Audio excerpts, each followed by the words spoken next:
सिंध जी सुरहान भिटे शाह सां जीअं ठहे थी पिरी, सिंध भिटे शाह सां जीअं ठहे थी पिरी, ऐं मौज भरियो महिरान।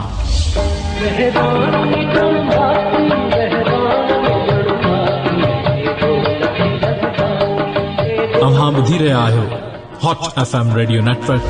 खयूं तो जो मिठा तिखा ताब करे, ऐं ही आहे हॉट FM 105 लाड़काणो।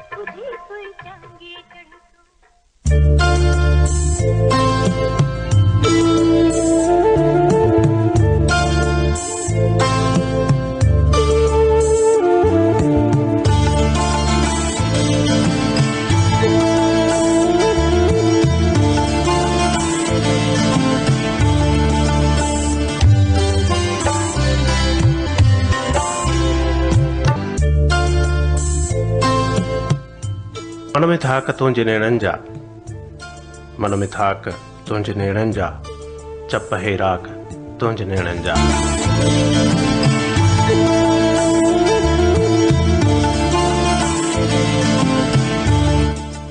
थाक तुंहिंजे नेणनि जा, चप हे राख तुंहिंजे नेणनि जा, राज़ सरजान से बि ॼाणनि था, राज़ सरजान से बि ॼाणनि था, छा त इदराक तुंहिंजे नेणनि जा। बाख जे चेहरे खे अवस चुमंदा, जे चेहरे खे अवस चुमंदा, जन खे बि चाक तुंहिंजे नेणनि जा। आउं मुफ़लिस ऐं शहर तुंहिंजे में, आउं मुफ़लिस ऐं शहर में, केतिरा वाक तुंहिंजे नेणनि जा। झोल गदिले में कीअं झले जानी, झोल गदिले में कीअं झले जानी, लुड़क सभु पाक तुंहिंजे नेणनि जा। मन में थाक तुंहिंजे नेणनि जा, डाक तुंहिंजे नेणनि जा।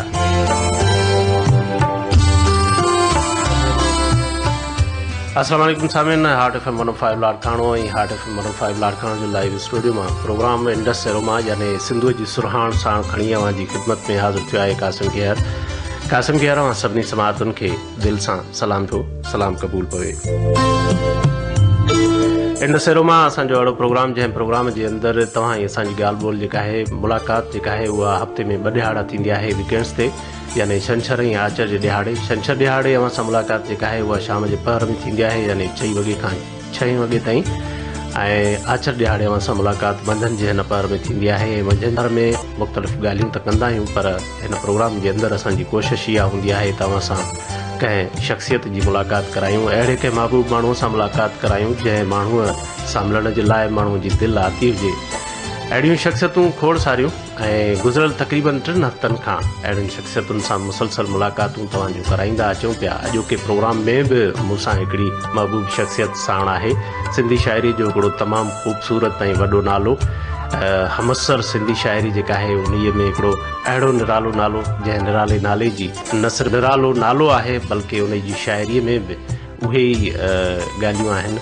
ऐं गज़ल जेको इब्तिदा में आउं पढ़ियो, उन गज़ल जे आख़िर में अवां ज़रूरु उन नाले खे जेकॾहिं कोट कयो त अव्हांखे सम्झ में अची वई हूंदी ॻाल्हि त कहिड़ी शख़्सियत आहे। कल्ह प्रोग्राम में आउं अवां सां इन जो ज़िक्र बि करे आयुसि त उहा शख़्सियत मूंसां गॾु आहे अॼोके प्रोग्राम में। अॼोके उन जी शख़्सियत सां ॻाल्हि ॿोल कंदासीं। अॼोका ही इंडस एरोमा जा 2 कलाक उन जे हवाले थींदा, ऐं उन जी शाइरी जेका आहे उन जी शाइरी जे मुतलिक़, उन जी ज़िंदगी जे मुतलिक़, उन जे समूरे सफ़र जे मुतलिक़ ऐं मुस्तक़बिल जे मुतलिक़, शाइरी जे मुतलिक़, यानी ओवरऑल जेका शाइरी आहे असांजी सिंधी शाइरी, उन हवाले सां ॻाल्हि ॿोल थींदी। ऐं जीअं चयो वेंदो आहे त बात निकिलेगी तो फिर दूर तलक जाएगी, त ईअं ॻाल्हियूं निकिरंदियूं त पोइ निकितियूं हली वेंदियूं, ऐं हिकिड़ो कचहरीअ जो मज़ो रहंदो। उहा कचहरी हूंदी आहे। ऐं अवां सां सदाईं इहा ॻाल्हि जेका आहे शेयर कंदो रहंदो आहियां त मुंहिंजनि हिननि प्रोग्रामनि में को इंटरव्यू न हूंदो आहे, बाक़ाइदा हिकिड़ी कचहरी हूंदी आहे, दोस्तनि सां कचहरी कंदा आहियूं। केतिरा दोस्त असां सां हिन स्टूडियो में जेकॾहिं गॾिबा आहिनि त उन्हनि दोस्तनि खे सभ खां पहिरियों इहो कनि हूंदो आहे त 2 कलाकनि जो टाइम आहे, हिननि 2 कलाकनि जे वक़्त में केतिरियूं ॻाल्हियूं करे सघबियूं ऐं ॻाल्हियूं खुटी वेंदियूं, पर पोइ जॾहिं हिते पाण वेहंदा आहियूं उन जी कचहरी जे मूड में उहा ॻाल्हि निकिरंदी आहे त पोइ 2 कलाकनि जो वक़्तु तमामु थोरो लॻंदो आहे। इन ई 2 कलाकनि जे वक़्त खे बग़ैर कंहिं देरि जे थोरो अॻिते हलंदासीं। उन में इब्तिदा थी चुकी, आबदा परवीन जो ख़ूबसूरत आवाज़ु शामिलु रखूं था, तमामु ई ख़ूबसूरत हिकिड़ो नग़मो शामिलु रहा ऐं ज़िंदगी जी ॻाल्हि आहे, हले पई ज़िंदगीअ जी लड़ाई, वॾी ॻाल्हि आहे उहा ज़िंदगी जी लड़ाई हले पई। उन ज़िंदगी जी लड़ाईअ में उन शख़्स जी ज़िंदगीअ सां लड़ाई कीअं रही आहे ऐं ज़िंदगी जे उन सफ़र में हुन कीअं गुज़ारियो आहे, उन सां खोड़ सारियूं ॻाल्हियूं असां जुड़ंदियूं। हीउ नग़मो ऐं हिन नग़मे खां बाद में हिकिड़ो नंढो ब्रेक, हिन नंढे ब्रेक खां बाद में मोटंदासीं त इब्तिदा कंदासीं उन्हनि ॻाल्हियुनि जी। गॾु रहो असां सां इंडस एरोमा में 105 जी फ्रीक्वेंसी ते। असीं हाल हीणा अव्हां जी खुदाई, ती हाल हीणा अव्हां जी खुदाई, वॾी ॻाल्हि आहे, वॾी ॻाल्हि आहे, हले पई अञा ज़िंदगीअ जी लड़ाई, हले पई अञा ज़िंदगीअ जी लड़ाई, वॾी ॻाल्हि आहे, वॾी ॻाल्हि आहे, असीं हाल हीणा अव्हां जी खुदाई।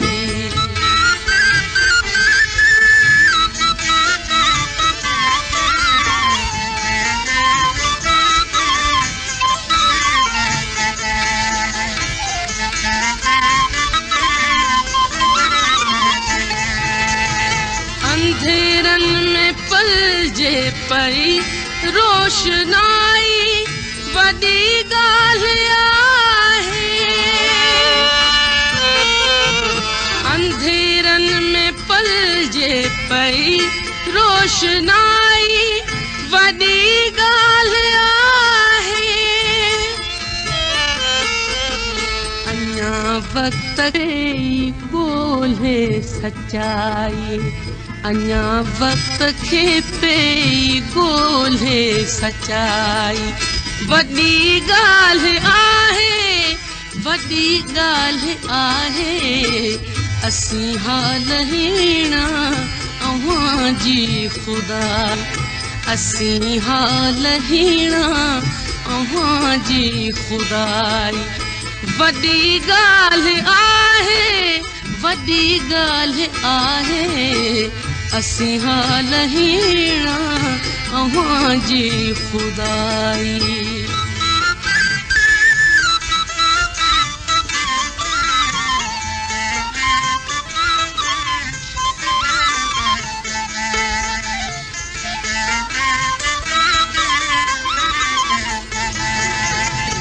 अम्ही हुस्न ते पंहिंजे नज़रुनि जा पहिरा अञा तेज़ करियो,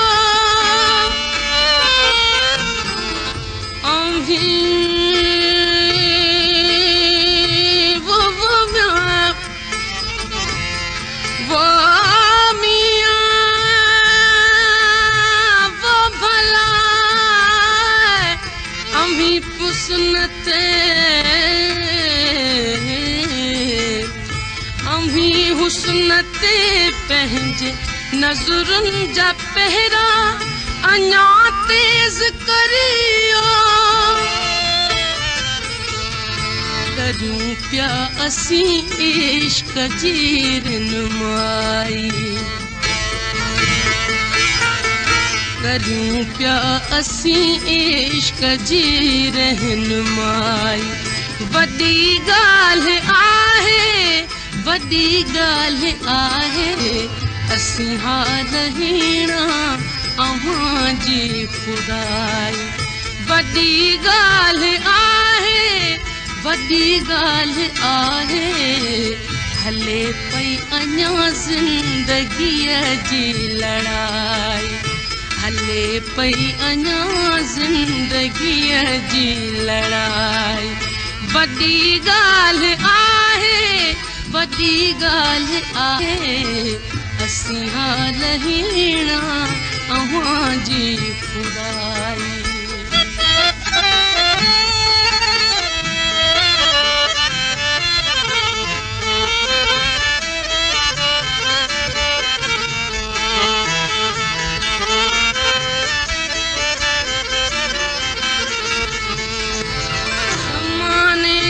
मंसूर आहियूं असीं ख़ूब मशहूर आहियूं कमाने जा मंसूर आहियूं असीं ख़ूब मशहूर आहियूं असां सूरनि ते न गर्दन झुकाई असां सूरनि ते न गर्दन झुकाई वॾी ॻाल्हि आहे असीं हाल हीणा अव्हां जी खुदाई वॾी ॻाल्हि आहे हले पई अञा ज़िंदगीअ जी लड़ाई वॾी ॻाल्हि आहे तव्हां ॿुधी रहिया आहियो हॉट वन ऑफ लाड़काणो।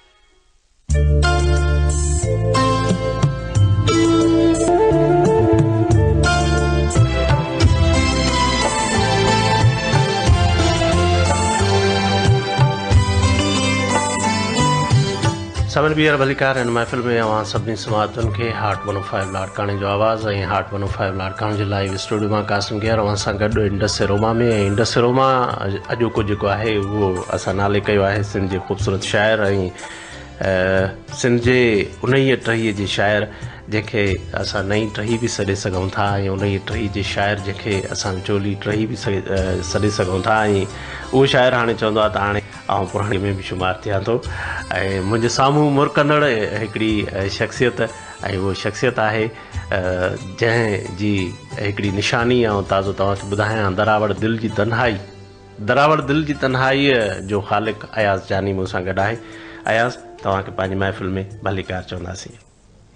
महिरबानी 105 हाट FM जे अॼु सेट ते मां जंहिं मुरकंदड़ एंकर पर्सन जे साम्हूं आहियां सो मुंहिंजो आइडियल आहे।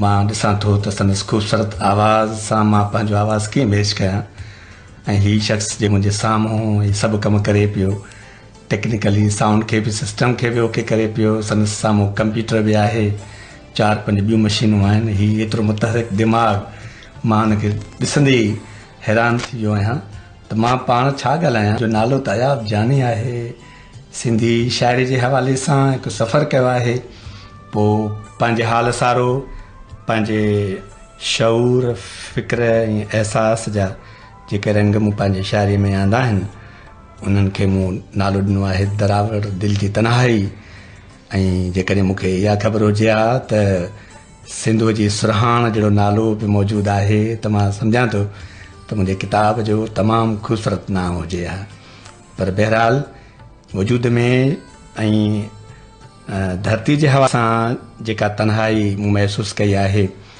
उहा इनफ़रादी सतह ते बि महसूसु कई आहे छो त इंसान जो सफ़र जेको आहे उहो मुख़्तलिफ़ मरहलनि मां गुज़रे थो उन में असां वटि सिंध जे माण्हूअ खे शायदि त ज़िंदगी में ॾुख जा पल वधीक नसीब थियनि था ऐं तमामु सुखनि जी हासिलात उन जे लाइ मुख़्तसर रहे थी पर पोइ बि उन इंसान उहा कॾहिं थिए बि थी कॾहिं न बि थिए थी ऐं उन इंसान इहे ॾाढी ख़ूबसूरत सिटूं ऐं असांजे सिंध जे मायानाज़ शाइर शमशेर लहदरी साहब जो हाणे असां गज़ल ॿुधोसीं हले पई ज़िंदगी जी लड़ाई वॾी ॻाल्हि आहे सो इहा वॾी ॻाल्हि असां इनफ़रादी तौर ते बि महसूसु कयूं था ऐं इज्तमाही तौर ते बि महसूसु कयूं था छाजे करे जो असां सिंध जे माण्हुनि जी जेका हयाती आहे उहा मुसलसल हिकु जंग वारी कैफ़ियत में जंहिंमें इंसान खे पंहिंजे वजूद जी बका जी जंग वेणी आहे रस्ते ते गुज़री आहे ऐं उन में जेका हासिलात थी आहे उहा इहा आहे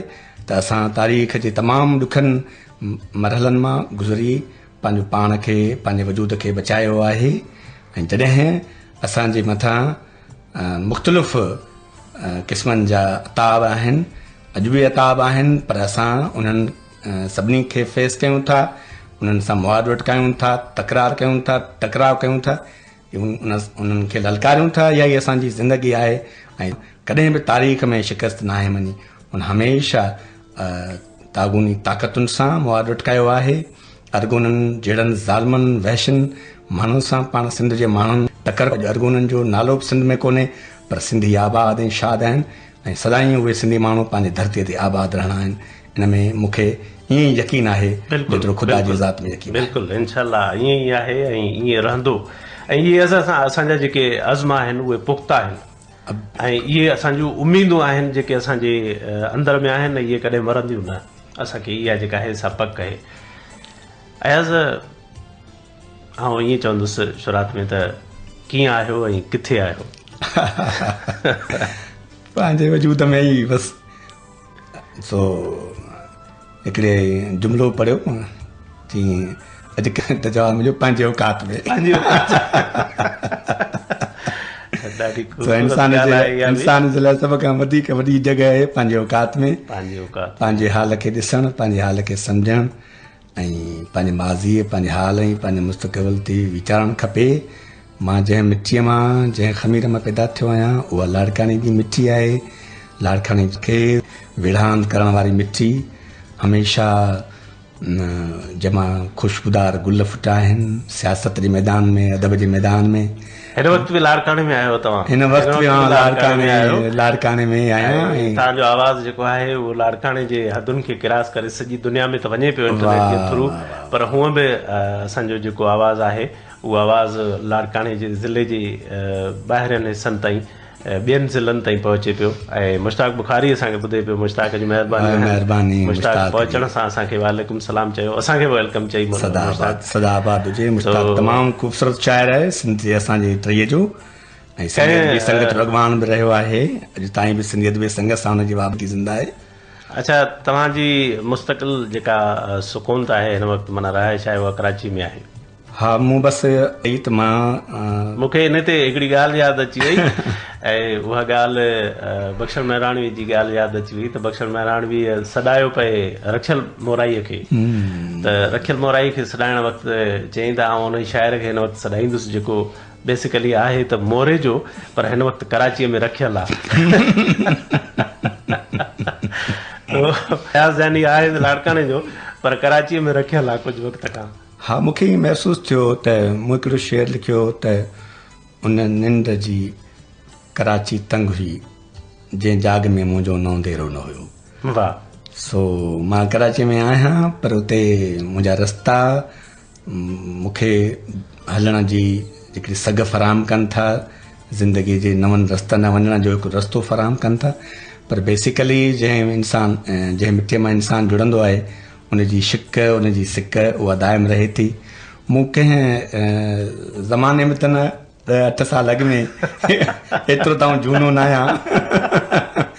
अञा असांजे टहकनि में जवानी आहे त हरूभरू कुझु शके त लुंडड़ी जा वार छा थी विया आहिनि त ॻाल्हि आहे, दिलि सदा जवान रहंदी।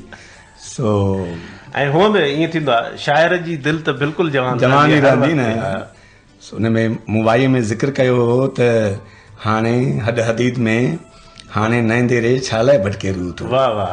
सो मां त हाणे मूंखे ख़बर न हुई त ज़िंदगीअ में मूंखे वरी कराची खां पंहिंजे शहर नवंदेरे सां जंहिंसां मुंहिंजो नींहं जो रिश्तो आहे अनटुट आहे, उहो माना ईअं महदूद वक़्त जे दायरे में क़ैद नथो करे सघिजे। ला महदूद वुसअतनि जो तालुक़ु आहे मुंहिंजो नवंदेरे सां।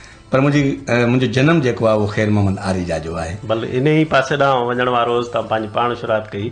असांजा दोस्त जेके ॿुधनि पिया सामिन, असांजा जेके बि ॿुधनि पिया जेसिताईं आवाज़ु वञे पियो त उहे ॼाणणु चाहींदा त अयाज़ जानी उनजो जनम किथे थियो ऐं अयाज़ जानी पले वॾो थियो ऐं कीअं केतिरो पढ़ियो ऐं कराची ताईं कीअं पहुतो आहे। इहा ज़िंदगी जे सफ़र जी कहाणी आहे। मुंहिंजे अॻुणनि जाते ज़िक्र थियो आहे मुंहिंजे हवाले सां त उन में जेका मालूमात मूं ॼाणाई पाण त उन में अयाज़ हुसैन वलद कुर्बान अली मेमण ऐं उनजी पैदाइशी हंध जे हवाले सां रहमतपुर लाड़काणो उहो लिखियो पियो। पर मुंहिंजी ज़ात यकीनन मेमण आहे। पर असांजी खानदान में कुझु ज़िंदगी जा अहिड़ा ॾुखिया ॾींहं आया कुटुंब खे जो उहे दरबदरी जी हालति में ख़ैर मोहम्मद आरिजा खां लाड़काने खां वरी हिकदमि जेको आहे सो हैदराबाद कोटरी ऐं कोटरी खां वरी मां बाडरे आयुमि, वरी बाडरे खां वरी नवंदेरे पहुतुमि। त इन विच में मालूमात जा जेके असल मार्क्स हुआ उहे जन त डिस्टर्ब थिया आहिनि। इन ते तव्हां तफ़सीली ॻाल्हायो पंहिंजे इंटरव्यू में, जेको इंटरव्यू ताज़ो तव्हांजो सिंध एक्सप्रेस में छपियो। हा, मूं हुन में बि ॻाल्हायो। हाणे मूंखे जेका मुंहिंजे नसीब में ज़ात, मां सम्झां थो त ज़ात में मुंहिंजो यकीन ई कोन्हे को।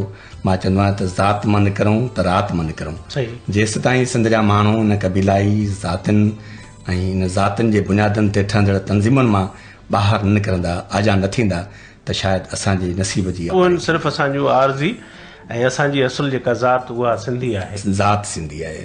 असांखे सिंधियत जे नाते में गॾिणो पवंदो। मुंहिंजी ज़ात लिखत में चना आहे ऐं मुंहिंजो जनम जो हंधु आहे ख़ैर मोहम्मद आरिजा, तालुको डुकरी। मुंहिंजा बाकरान जेके आहिनि, मुंहिंजे बाकरान मड सां मुंहिंजो तमामु तालुक़ु थियो। मड फरीदाबाद वारी मड। अच्छा। शायदि मड बाहू आहे, मूंखां मड ऐं बाहू गॾु ई आहिनि। गॾु आहिनि। उते मुंहिंजी मासी आहे।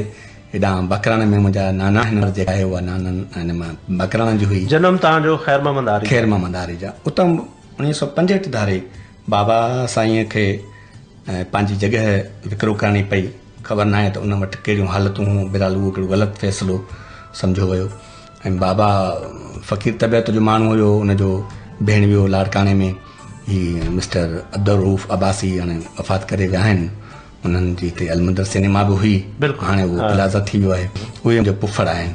त उन्हनि जे चवण ते उन्हनि ख़ैर मोहम्मद आरिजा खां लाड़काणे में लॾ पलाण कई। हिते रहमतपुर में काथे हिननि जॻह ठाही। पोइ जेका बि उहा जॻह उन्हनि वटि न रही। उन जा पोइ कहिड़ा ज़ाती कारण आहिनि। पोइ बाबा, मूंखे यादि आहे त मुंहिंजो वॾो भाउ अली नवाज़ उहो पुफड़ ॾे तमामु घणा पंध कंदो रहियो। त असांखे पंहिंजी जॻह जेका आहे उहा जीअं त तव्हां बाबा खां वरिती हुई उहा असांखे मोटाए ॾियो। पर बहरहाल पोइ हुन पुफड़ साहिबु उहा असांजी ॻाल्हि न मञी। उन्हनि जी असांजी जेका पुफी आहे उन बि असांखे ध्यानु न ॾिनो। तंहिंजे करे उहो सॼो जेको बाबा साईं सॼो घर जो कुटुंब उहो दरबदरी वारी हालति में हितां लॾ पलाण करे कोटड़ी में शिफ्ट थियो। उते रेलवे स्टेशन जे क्वार्टरनि में राय अख्तियार कईसीं। कोटड़ी में? हा। अच्छा। मुंहिंजो वॾो भाउ जेको अली नवाज़ में उहो उते स्टेशन ते मच्छी मानी जो स्टॉल हलाईंदो हो ऐं ईअं ज़िंदगीअ जो हिकिड़ो सफ़र गुज़रंदो रहियो। ऐं मूंखे जेका मुंहिंजी तालीम आहे, प्राइमरी तालीम, जेतोणीकि उहा ख़ैर मोहम्मद आरिजा जे स्कूल में बि वेंदो रहियुसि, पर मुंहिंजी जेका पकी दाख़िला थी उहा कोटड़ीअ में थी। ख़ैर मोहम्मद मां कोटड़ीअ वञी उते प्राइमरी स्कूल नागालैंड में मां उते पहिरें क्लास में दाख़िल थियुमि, जिते मुंहिंजी ज़ात चना लिखी वई। ॿी इहा बि ॻाल्हि इहा त असांजे हिन बाकराणे आरिजा ऐं डोकरीअ वारे हिन हदुनि में आया चना मेमण करे गॾियल तौर ते बि इहो नालो इस्तेमालु कयो वेंदो आहे। अदा चना मेमण आहियूं। त माना इन हिसाब सां जॾहिं असांजे प्राइमरी उस्ताद जॾहिं लिखत कई हूंदी त हुन चयो त ॿ ज़ातियूं मां कीअं करे लिखां, त हुन त जेको अॻियां पे आई लिखी छॾी। पर मुंहिंजे बाबा जे हवाले सां मुंहिंजी ज़ात मेमण आहे। कुर्बान अली मेमन फ़क़ीर आरिजन में आहे। उते ई उन्हनि जी वरी तदफ़ीन वरी हैदराबाद में थी। पोइ माना जेको वॾो भाउ अली नवाज़ मेमन, पोइ बाबा उते वञी राय अख्तियार कई, पोइ वरी उते ई सदन वफ़ात थी। नंढपण खां ई हिकिड़ी खाना बदोशी, हा, हेर वारी कैफ़ियत जेका आहे उहा तमामु घणी रही। उहा हिन वक़्तु बि अञा ताईं बि सफ़र हले पियो। त मां माना गुल हदीद में राय अख्तियार कई आहे। तक़रीबन 25 साल थिया आहिनि मूंखे। पर हाणे वरी तक़रीबन 2 सालनि खां आऊं अकेलो रण में आहियां। नवंदेर त मुंहिंजो महबूब शहर आहे, पर पंहिंजे ॿारनि खां परे ऐं नौकिरी जे हवाले सां नवंदरे में रहणु मूंखे वाक़ई ॾुखियो बि लॻे थो। पर बहरहाल ज़िंदगी जो मोड़ आहे, गुज़री वेंदो। मूं चयो त मोड़ ताईं ज़िंदगी पूरी यादि नथो पए कुझु। अच्छा, हिते में ॻाल्हियुनि खे कंटिन्यू कयूं था। सभिनि हिकिड़ो नंढो ब्रेक वठंदासीं, कमर्शियल ब्रेक। उहो चंद मिंटनि जो 2 मिंटनि जो हिकिड़ो ब्रेक आहे कमर्शियल। उन खां बाद में मोटी अचूं था। अयाज़ जानी असां सां गॾु आहे। खोड़ सारियूं ॻाल्हियूं आहिनि जेके अयाज़ सां करणियूं आहिनि। असां सां गॾु रहो था। तव्हां ॿुधी रहिया आहियो हॉट FM 105 लाड़काना।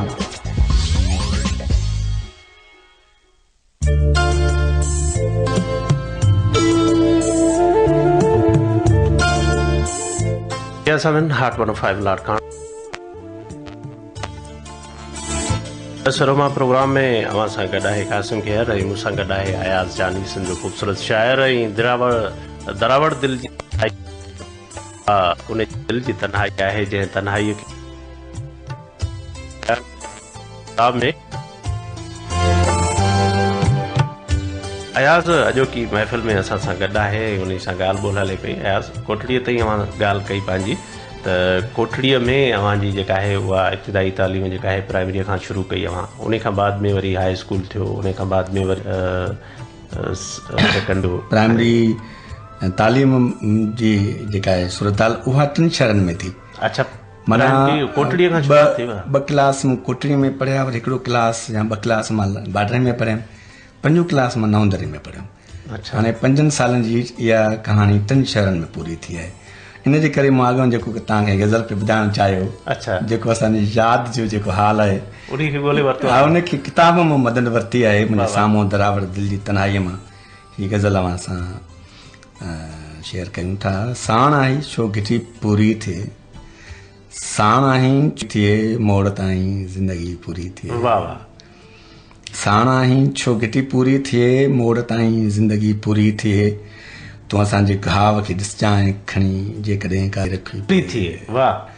तूं असांजे घाव खे ॾिसजांइ खणी जेकॾहिं का बेरुखी पूरी थिए, जिस्म उछलियो थक जे आराह में, शहर जी कुझु रोशनी पूरी थिए। वाह वाह। जिस्म उछलियो थक जे आराह में, शहर जी कुझु रोशनी पूरी थिए, इश्क जी केॾी अनोखी शिका, केरु चाहींदो चुमे। वाह वाह वाह। इश्क जी केॾी अनोखी शिका, केरु चाहींदो चुमी पूरी थिए, साण आहीं छो घिटी पूरी थिए, मोड़ ताईं ज़िंदगी पूरी थिए। इहे ज़िंदगी जा मोड़ जेके आहिनि इलाही ॾुखिया। अच्छा, तव्हांजी उन खां बाद में 5 दर्जे खां बाद में वरी अॻिते जॾहिं हले? हा, पोइ वरी मां सेकेंडरी, मुंहिंजी ज़िंदगी जो हिकिड़ो ॿियो फेज़ जेको पहिरीं दरबदरी वारे फेज़ खां वधीक 16 सताबो गुज़रियो, उहो इहो त मुंहिंजो वेगो पीउ नवंदरे खां आयो बाडर। अच्छा, स्कूल में हेड मास्टर घुरायो, चई बाबा इहे आहे नबी बख़्श मेमण उर्फ़ नबन कोरी, सही, इहो तव्हांजो वेगो पीउ आहे ऐं तव्हांखे वठणु आयो आहे नवंदरे। अच्छा, त मूं चयो त मुंहिंजो त को तारीफ़ कोन्हे हिन सां। मां पंहिंजे भेण में वली मोहम्मद वटि रहंदो हुउसि, जे वटि हिते बाडरे में वटि कपिड़े जो दुकानु हूंदो हो। पोइ उस्ताद हेड मास्टर उनखे घुरायो, सो पाण में ॻाल्हियूं वॾनि कयूं। पोइ मूंखे बाबा जे वेगे पीउ जे हवाले कयो वियो। मां अमर सां मिलण जे शौक़ में पंहिंजी भेनरुनि खां रोई मोकिलायो, भेण खां रोई मोकिलायो। पोइ मां आयुमि नवंदरे में। इहो 1977 जो ज़मानो हुयो ऐं उन राति तमामु सख़्तु बारिश पई, जंहिं राति जो आउं नवंदरे पहुतो हुउसि। अच्छा, सो अमर सां अची मिलियुसि। अमर जी ज़िंदगी बि हिकिड़े वॾे इम्तिहान मां गुज़रणी हुई, उहा गुज़री। सही। सो घर जी दरबदरी ऐं तालुकात जी बेहिसी शयुनि खे टोड़े छॾियो। पोइ कखपन थी जो विया सभु घर जा भाती, त अमर खे नसीबु हुयो नवंदेरो ऐं उनजो ॿियो मुड़ुसु नबी बख़्श उर्फ़ नबन कोरी, जंहिं मूंखे वेगे पीउ जे बदिरां सॻे पीउ खां वधीक प्यारु ॾिनो। वाह। मां जेको कुझु बजायां हुन पंहिंजो हुन ते जेको हक़ थिए पियो उहो अदा कयो। अमर कॾहिं कॾहिं मूंखे कंहिं ॻाल्हि तां नाराज़ थींदी हुई त बुजो ॾेई वठंदी हुई, पर बाबा हुनखे रोकींदो हो, चई मुंहिंजे बचे खे बुजो न ॾिजांइ अॻिते, हीअ माना ॾियणो न आहे त छा थी पियो, मूंखे मुंहिंजे वजूद खां वधीक अज़ीज़ आहे। सो उन शख़्स मूंखे पढ़ाईअ में ऐं मुंहिंजे घर खे जेको टुटी वियो हो उनखे जोड़ण में वॾो किरदारु अदा कयो। उन इहा अवांजी ख़ुशनसीबी चई सघिजे थी। हा, बसि ईअं त मूं चयो न त हीउ जेको फेज़ हुयो मुंहिंजे लाइ अक्सर घटि थो थिए असांजे मुआशरे में। सताबो गुज़रियो ऐं बाबा पाण जेको अणपढ़ियल माण्हू हुयो पर दिलि वारो माण्हू हुयो। उन वक़्त में अमर खे शेल्टर ॾिनो, पंहिंजे ज़माने जा समूरा ॾींहं गुज़ारे वई हुई। अच्छा, उन मां उनखे औलाद बि नसीबु न हो थियणो। उनजे बावजूदि उन सां बाक़ी ज़िंदगी जो मेलाप थियो ऐं आख़िरी वक़्त ताईं बाबा अमा जो साथ रहियो। उहे गुलशन हदीद में नवंदरे खां जॾहिं असां वरी गुलशन हदीद में शिफ्ट थियासीं त बाबा अमा गॾु हुया। उन्हनि पोइ उते शादी कराई, पोइ अलाह साईं उन्हनि खे पंहिंजो कयो। हाणे उहे गुलशन हदीद जे क़ब्रिस्तान में आरामी आहिनि। पर मूंखे अहिड़ो जोड़ो शायदि मूंखे ॿिए हंधि मिसाली न मिली। बाबा त शायदि परहेज़गार शख़्स बि न हुयो जीअं असां ॾिसंदा आहियूं त कॾहिं कॾहिं नमाज़ पढ़ी वरितीसीं, रोज़ो रखी वरितोसीं या तलावत कईसीं। बाबा साईं जो बसि मुंहिंजे ख़्याल में जीअं लतीफ़ सरकार चयो आहे त मोहबत पाए मन में रंधा रुड़ाइजनि, तन जो सराफ़ नण तोरे वॻायो। भई मोहबती माण्हू हुयो, उन जंहिं प्यार सां पंहिंजे दिलि जे हुज़ूर सां पंहिंजी ज़ात सां मुंहिंजी अम्मा सां जेको हुन वक़्तु गुज़ारियो, मां सम्झां थो त उहो उनजी मोहबत जो पोरियो हुयो।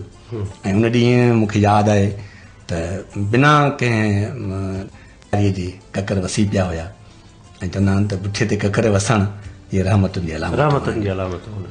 ख़ुदा ॼाणे थो त हुनजी उहा नेकी हुई कीअं हुई। बहरहाल मूंखे पंहिंजे सॻे पीउ खां जेको मूंखे यादि ईंदो आहे, जंहिंजे करे जेके यादि करे मुंहिंजा लुड़क आला नेण आला थी वेंदा आहिनि ऐं अखियूं भरिजी ईंदियूं आहिनि, मूंखे उहो अॼु ताईं बि मुंहिंजे रूह में मौजूदु आहे। ऐं पहिरियां मुंहिंजी अमर वफ़ात करे वई गुलशन हदीद, ऐं उन खां पोइ बाबा उहो सॼो साल जेको आहे उहो क़ब्रिस्तान ईअं रोज़ु ईंदो वेंदो रहियो, ॼण त खेसि इहा नौकिरी मिली हुजे त क़बर ते वञी उते हुनजो गुल रखी उनजे मथां पाणी शिनकार करे उनखे साफ़ करे हलियो ईंदो हो रोज़ानो पाबंदीअ सां। मां चवंदोमांसि बाबा हेॾो सारो गुलशन हदीद काथे ऐं फिल्टर प्लांट जो क़ब्रिस्तान काथे तक़रीबन 55-6 किलोमीटर आहिनि, तव्हां किथां था वञो ऐं कीअं था वञो? हे तव्हांजा पेर जेके आहिनि धुआ भरियल वारनि ताईं तव्हांजी मिटी आहे, त माना पोइ हुन पंहिंजे वजूद खे ॾिठो ई कोन, न ॾिठी त माना शइ वधी वई आहे या न, बसि चवंदो त मुंहिंजो पहिरीं हलियो वियो आहे, हाणे मुंहिंजो रहणु कोन थी। सो ख़ुदा ॼाणे त छा उहो हुयो। जेॾीं वफ़ात करे वियो त उन जे ॿिए ॾींहं ते उहो जेको गोरकन आहे उन सां उन संगत रखी छॾी हुई।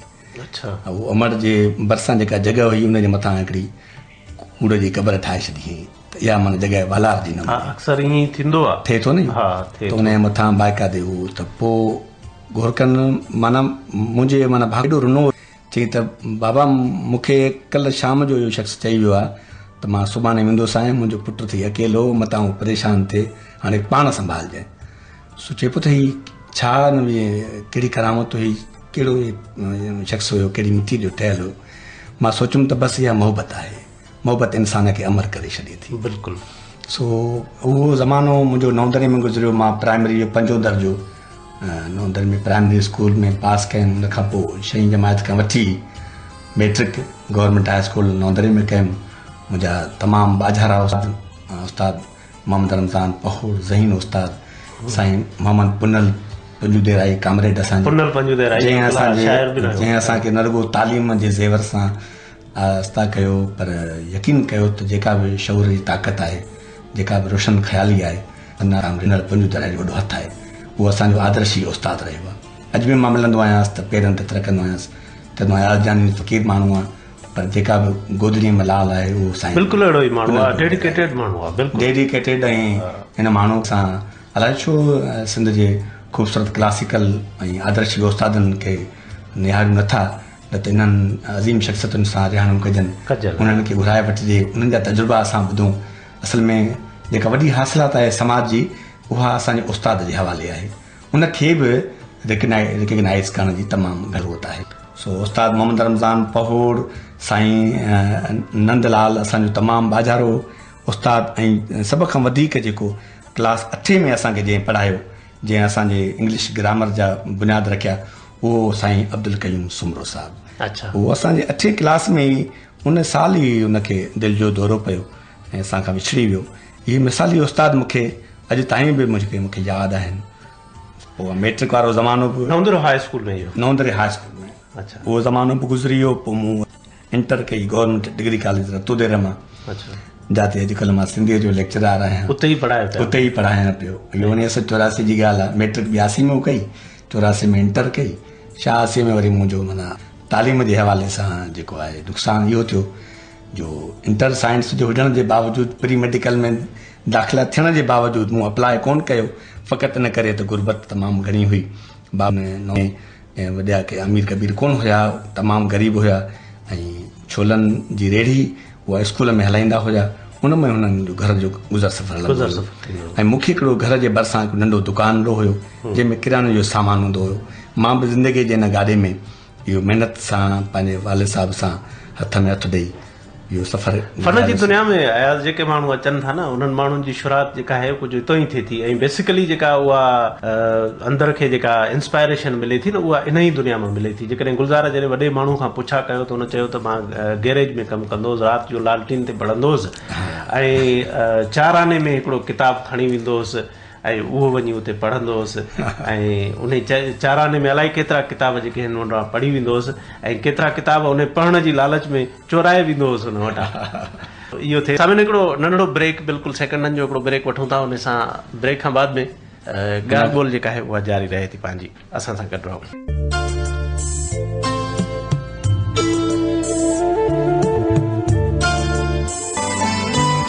दफ़्तरो मां सामिन जारी आहे ऐं अयाज़ जानी असां सां गॾु आहे असांजे स्टूडियो में। अयाज़ सां ॻाल्हि ॿोल जारी आहे। अयाज़ ज़िक्र कयो अव्हां पंहिंजो कंटिन्यू कयो पंहिंजी ॻाल्हि खे जिते छॾियोसीं ऐं ॻाल्हि पे हली अव्हांजे स्कूल जे यादगिरियुनि जी ऐं साईं पुनल पंजू देराई जी ऐं उन खां बाद में अव्हां इंटर कई हूंदी, ग्रेजुएशन कई हूंदी। हा बिल्कुलु, पर उन खां अॻु में मां ॿ 4 ॻाल्हियूं ॿियूं बि नंढपण जे हवाले सां जेके मां पहिरियों दफ़ो ई तव्हां सां हिते प्यार मां तव्हां ॾिसो था त मूंखे उहे ॻाल्हियूं यादि पवनि थियूं जेके मां तव्हां सां ई करे छॾे सघां त बहितरु आहे। सो नंढपण प्राइमरी खां छा 6 7 क्लास में अम्मा जेका आहे उहा मूंखे ठाहे ॾींदी हुई गीचा।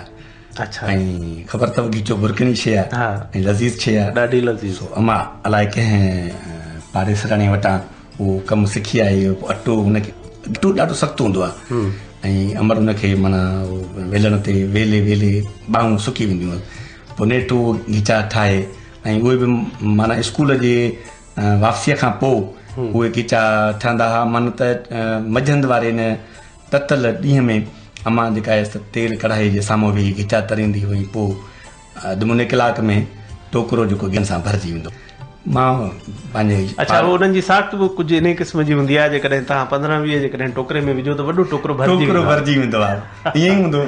सो उहो माना रोज़ जो मुंहिंजो स्कूल खां वापसि अचण खां पोइ इहो कमु हूंदो हुयो।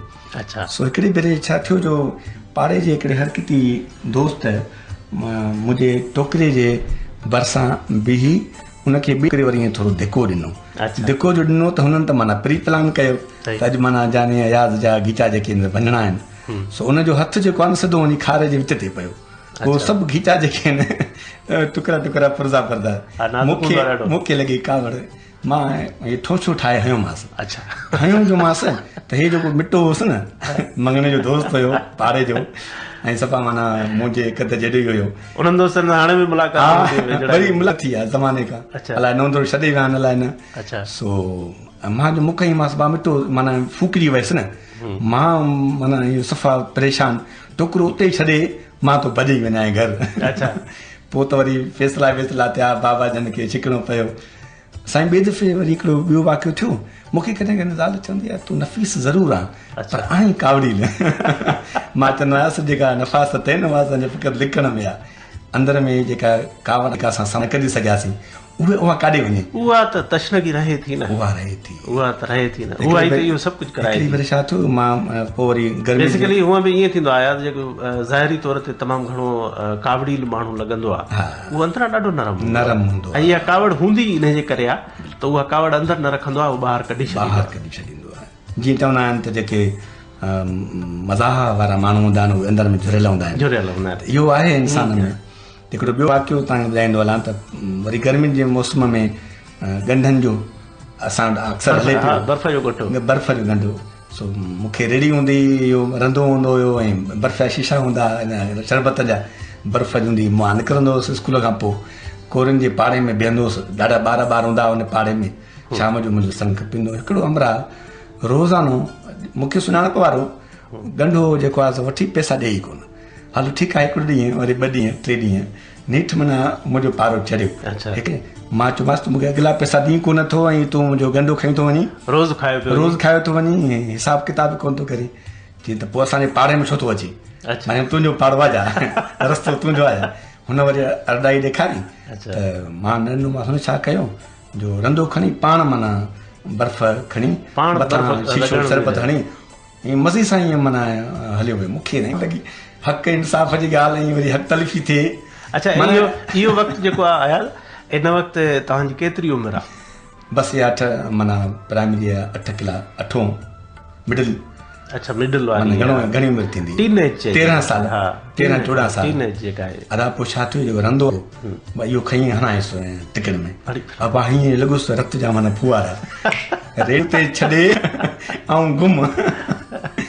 ॿियो वरी मां यादि थो पए उहे दोस्त बि ॿुधनि था जिन खे अयाज़ जानी जेको आहे उन्हनि जे नज़र में हिकिड़ो तमामु नफ़ीस हिकिड़ो शाइर आहे, तमामु नफ़ीस हिकिड़ो शख़्स आहे, वॾे प्यार सां मिलण वारो माण्हू आहे। यादगिरी हुन त उन वटि इहा तवाई बि आहे। अच्छा, ॿियो वरी अम्मा साण जेका हूंदी उहा मूंखे अकेलो पुट जो हुजण जे करे बसि पोइ पंहिंजे वेझो रखंदी, घणो पाण खां परे न छॾींदी। घाड़वा जेका हाणे नवंदरे में गंद जो नालो थी वई आहे, अफ़सोस आहे त असां पंहिंजनि वाहन ॾांहुं दरियाउनि पंहिंजी धरती में लातालुक थी विया आहियूं। उहा घाड़वा जेका तारीख़ी तौर ते नवंदरे खे सैराब कंदी हुई, सॼे हिन वहकरे खे सैराब कंदी हुई, हिन सॼे पट खे, उहा नालो थी वई आहे गंद जो। उन में घरनि जो ख़राबु पाणी जेको आहे सेवरेज जो पाणी उन में छॾे हाणे उहो हेॾी वॾी जेका आहे घाड़वा तक़रीबन 4-5 मीटरनि जी, उहा हाणे तक़रीबन 1 मीटर ते नालो थी वई आहे। अच्छा, उन वक़्तु को जॾहिं असां वञणु पाण खे हेरायोसीं स्कूल खां पोइ वरी ॿार सभु घाड़वा ते जो वञणु लॻा त मां बि उन्हनि सां गॾु। पर पोइ उन साल में को घाड़वा में ॿार ॿुॾी वियो हो त अमर खे दिलगिरी थींदी तमामु घणी। पोइ ख़बर पवंदी हुयसि त बसि पोइ अची पहुचंदी। पोइ 2-3 भेरा मूंखे माना सम्झाई, पर पोइ ॿारहां उमिरि सम्झण खां सफ़ा जवाबु। सो हिकिड़े भेरे मां ॿारनि सां गॾु पंहिंजे दोस्तनि सां गॾु घाड़वा में वञा पियो, ॾिठुमि त परे खां अछी चादर में अम्मा हाणे बुरको त मूंखे यादि पए पियो न अम्मा खे हथ में सोटी हुजे। अच्छा अच्छा, घाड़वा पई अचे तकड़ी विकूं कंदी। मां ॾिठुमि मां उतां गुम, वरी अचे साई पटियमि। अम्मा अचे पोइ मोटी अचे 32 सटका ॾेई चई मां तोखे चयो आहे त घाड़वा ते नाहे वञिणो, पोइ बि मुड़ी कोन थो। इहा मार जेका आहे। अच्छा, ॿियो अम्मा जी नाफ़रमानी जेका हिकिड़ी भेरे ॿी कयमि, उन सज़ा बि तव्हांखे ॿुधायां थो। अॼु जो नौजवान मतां इन्हनि ॻाल्हियुनि ते सम्झी वठे त नवंदरे में इहे जेके मुख़्तलिफ़ सिगरेटनि जूं कंपनियूं वॾा जेके आहिनि, पेनाफ्लिक्स छा चवंदा मल्टीमीडिया खणी ईंदा हुया, उन्हनि ते फिल्मूं हलाए मशहूरी जे लाइ एडवर्टाइज़मेंट कंदा हुआ। गवर्नमेंट हाई स्कूल में हिकिड़े भेरे को कंहिं सिगरेट कंपनीअ जी फिल्म पई हले। मां देरि सां तक़रीबन 10-11 मुंहिंजी उमिरि इहा ई हुई 9 क्लास पढ़ण वारी, 14-15 साल। अमर खां इजाज़त न मिली, मां अमर खां लिखी पंहिंजे हिकिड़े दोस्त खे संछा उन फिल्म ॾिसण जे लाइ अचे। हुजूम सां गॾु किथे कुंड पासे में वेही रहियासीं, फिल्म हली, असां देरि थी वई, तक़रीबन 12 थी विया। एॾां हाई स्कूल जी छत तां किन हरकती छोकिरनि खे पत्थर उछलाया हुजूम में। अच्छा, उहो मूंखे अची नक में लॻो हिकिड़ो पत्थर। अच्छा, बाबा पोइ त बीहे ई कोन, हसन छा परेशान, हिकु त अमर खां बि पुछी कोन आयुमि, ॿियो हेॾी सारी हालत। पोइ त इहे लटा बटा सभु रत थी विया। पोइ वरी अचे खोड़ा मज़े जे भरिसां नलको हूंदो, गेड़े हमरा लटा बि धोराया, पोइ नक बक साफ़ करे वञी चुपचाप वञी राति जो वञी आराम थियासीं। सुबुह जो मां ॾिठो हिते छा थियो आहे, तोखे हिकु लॻो पियो तुंहिंजी नाफ़रमानी सज़ा मिली आहे। न बिल्कुलु नाफ़रमानीअ जी सज़ा मिलंदी आहे ऐं अमर जी ज़ात ई अहिड़ी आहे। इहा त अमर सां नाफ़रमानी जी सज़ा आहे। माण्हुनि खे जिन सरवाणनि खे असां पंहिंजो रहबर सम्झोसीं, उन्हनि खे बि ज़हन में रखनि त धरतीअ सां नाफ़रमानी जी सज़ा बि हूंदी आहे, उहा बि तव्हांखे भोगणी पवंदी, तव्हां नसलनि खे बि भोगणी पवंदी। बिल्कुलु बिल्कुलु। अयाज़ सां ॻाल्हि ॿोल सामिन जारी आहे। महरान धामराए जो हिकिड़ो ख़ूबसूरत गज़ल आहे जेको ॻायो आहे असांजे तमामु ई ख़ूबसूरत रागी, ऐं उनजो नालो सलीम रज़ा। महरान बि लाड़काणे जो ऐं सलीम रज़ा बि लाड़काणे जो, अयाज़ जानी बि लाड़काणे जो, ऐं बि लाड़काणे, मुंहिंजी पसंदि जे हवाले सां पसंदि जे सां। उहो चंद सिटूं उनजी ॿुधंदासीं। मथां ख़बरुनि जो ब्रेक आहे, ख़बरुनि जे ब्रेक खां बाद मोटी अचूं था। गॾु रहो, असांजूं ॻाल्हियूं जेके आहिनि उहे 3 वॻे ताईं आहिनि अयाज़ जानीअ सां। Stay tune.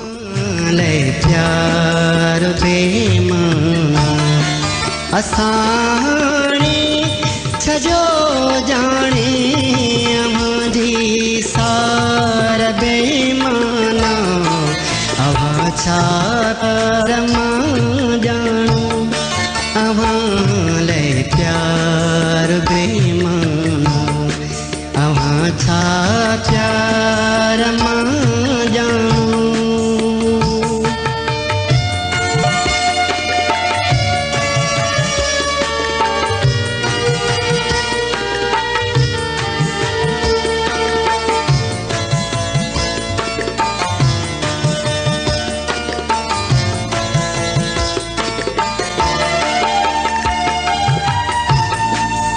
अजायो थो तकी सुहिणा विछाए नेण राहुनि में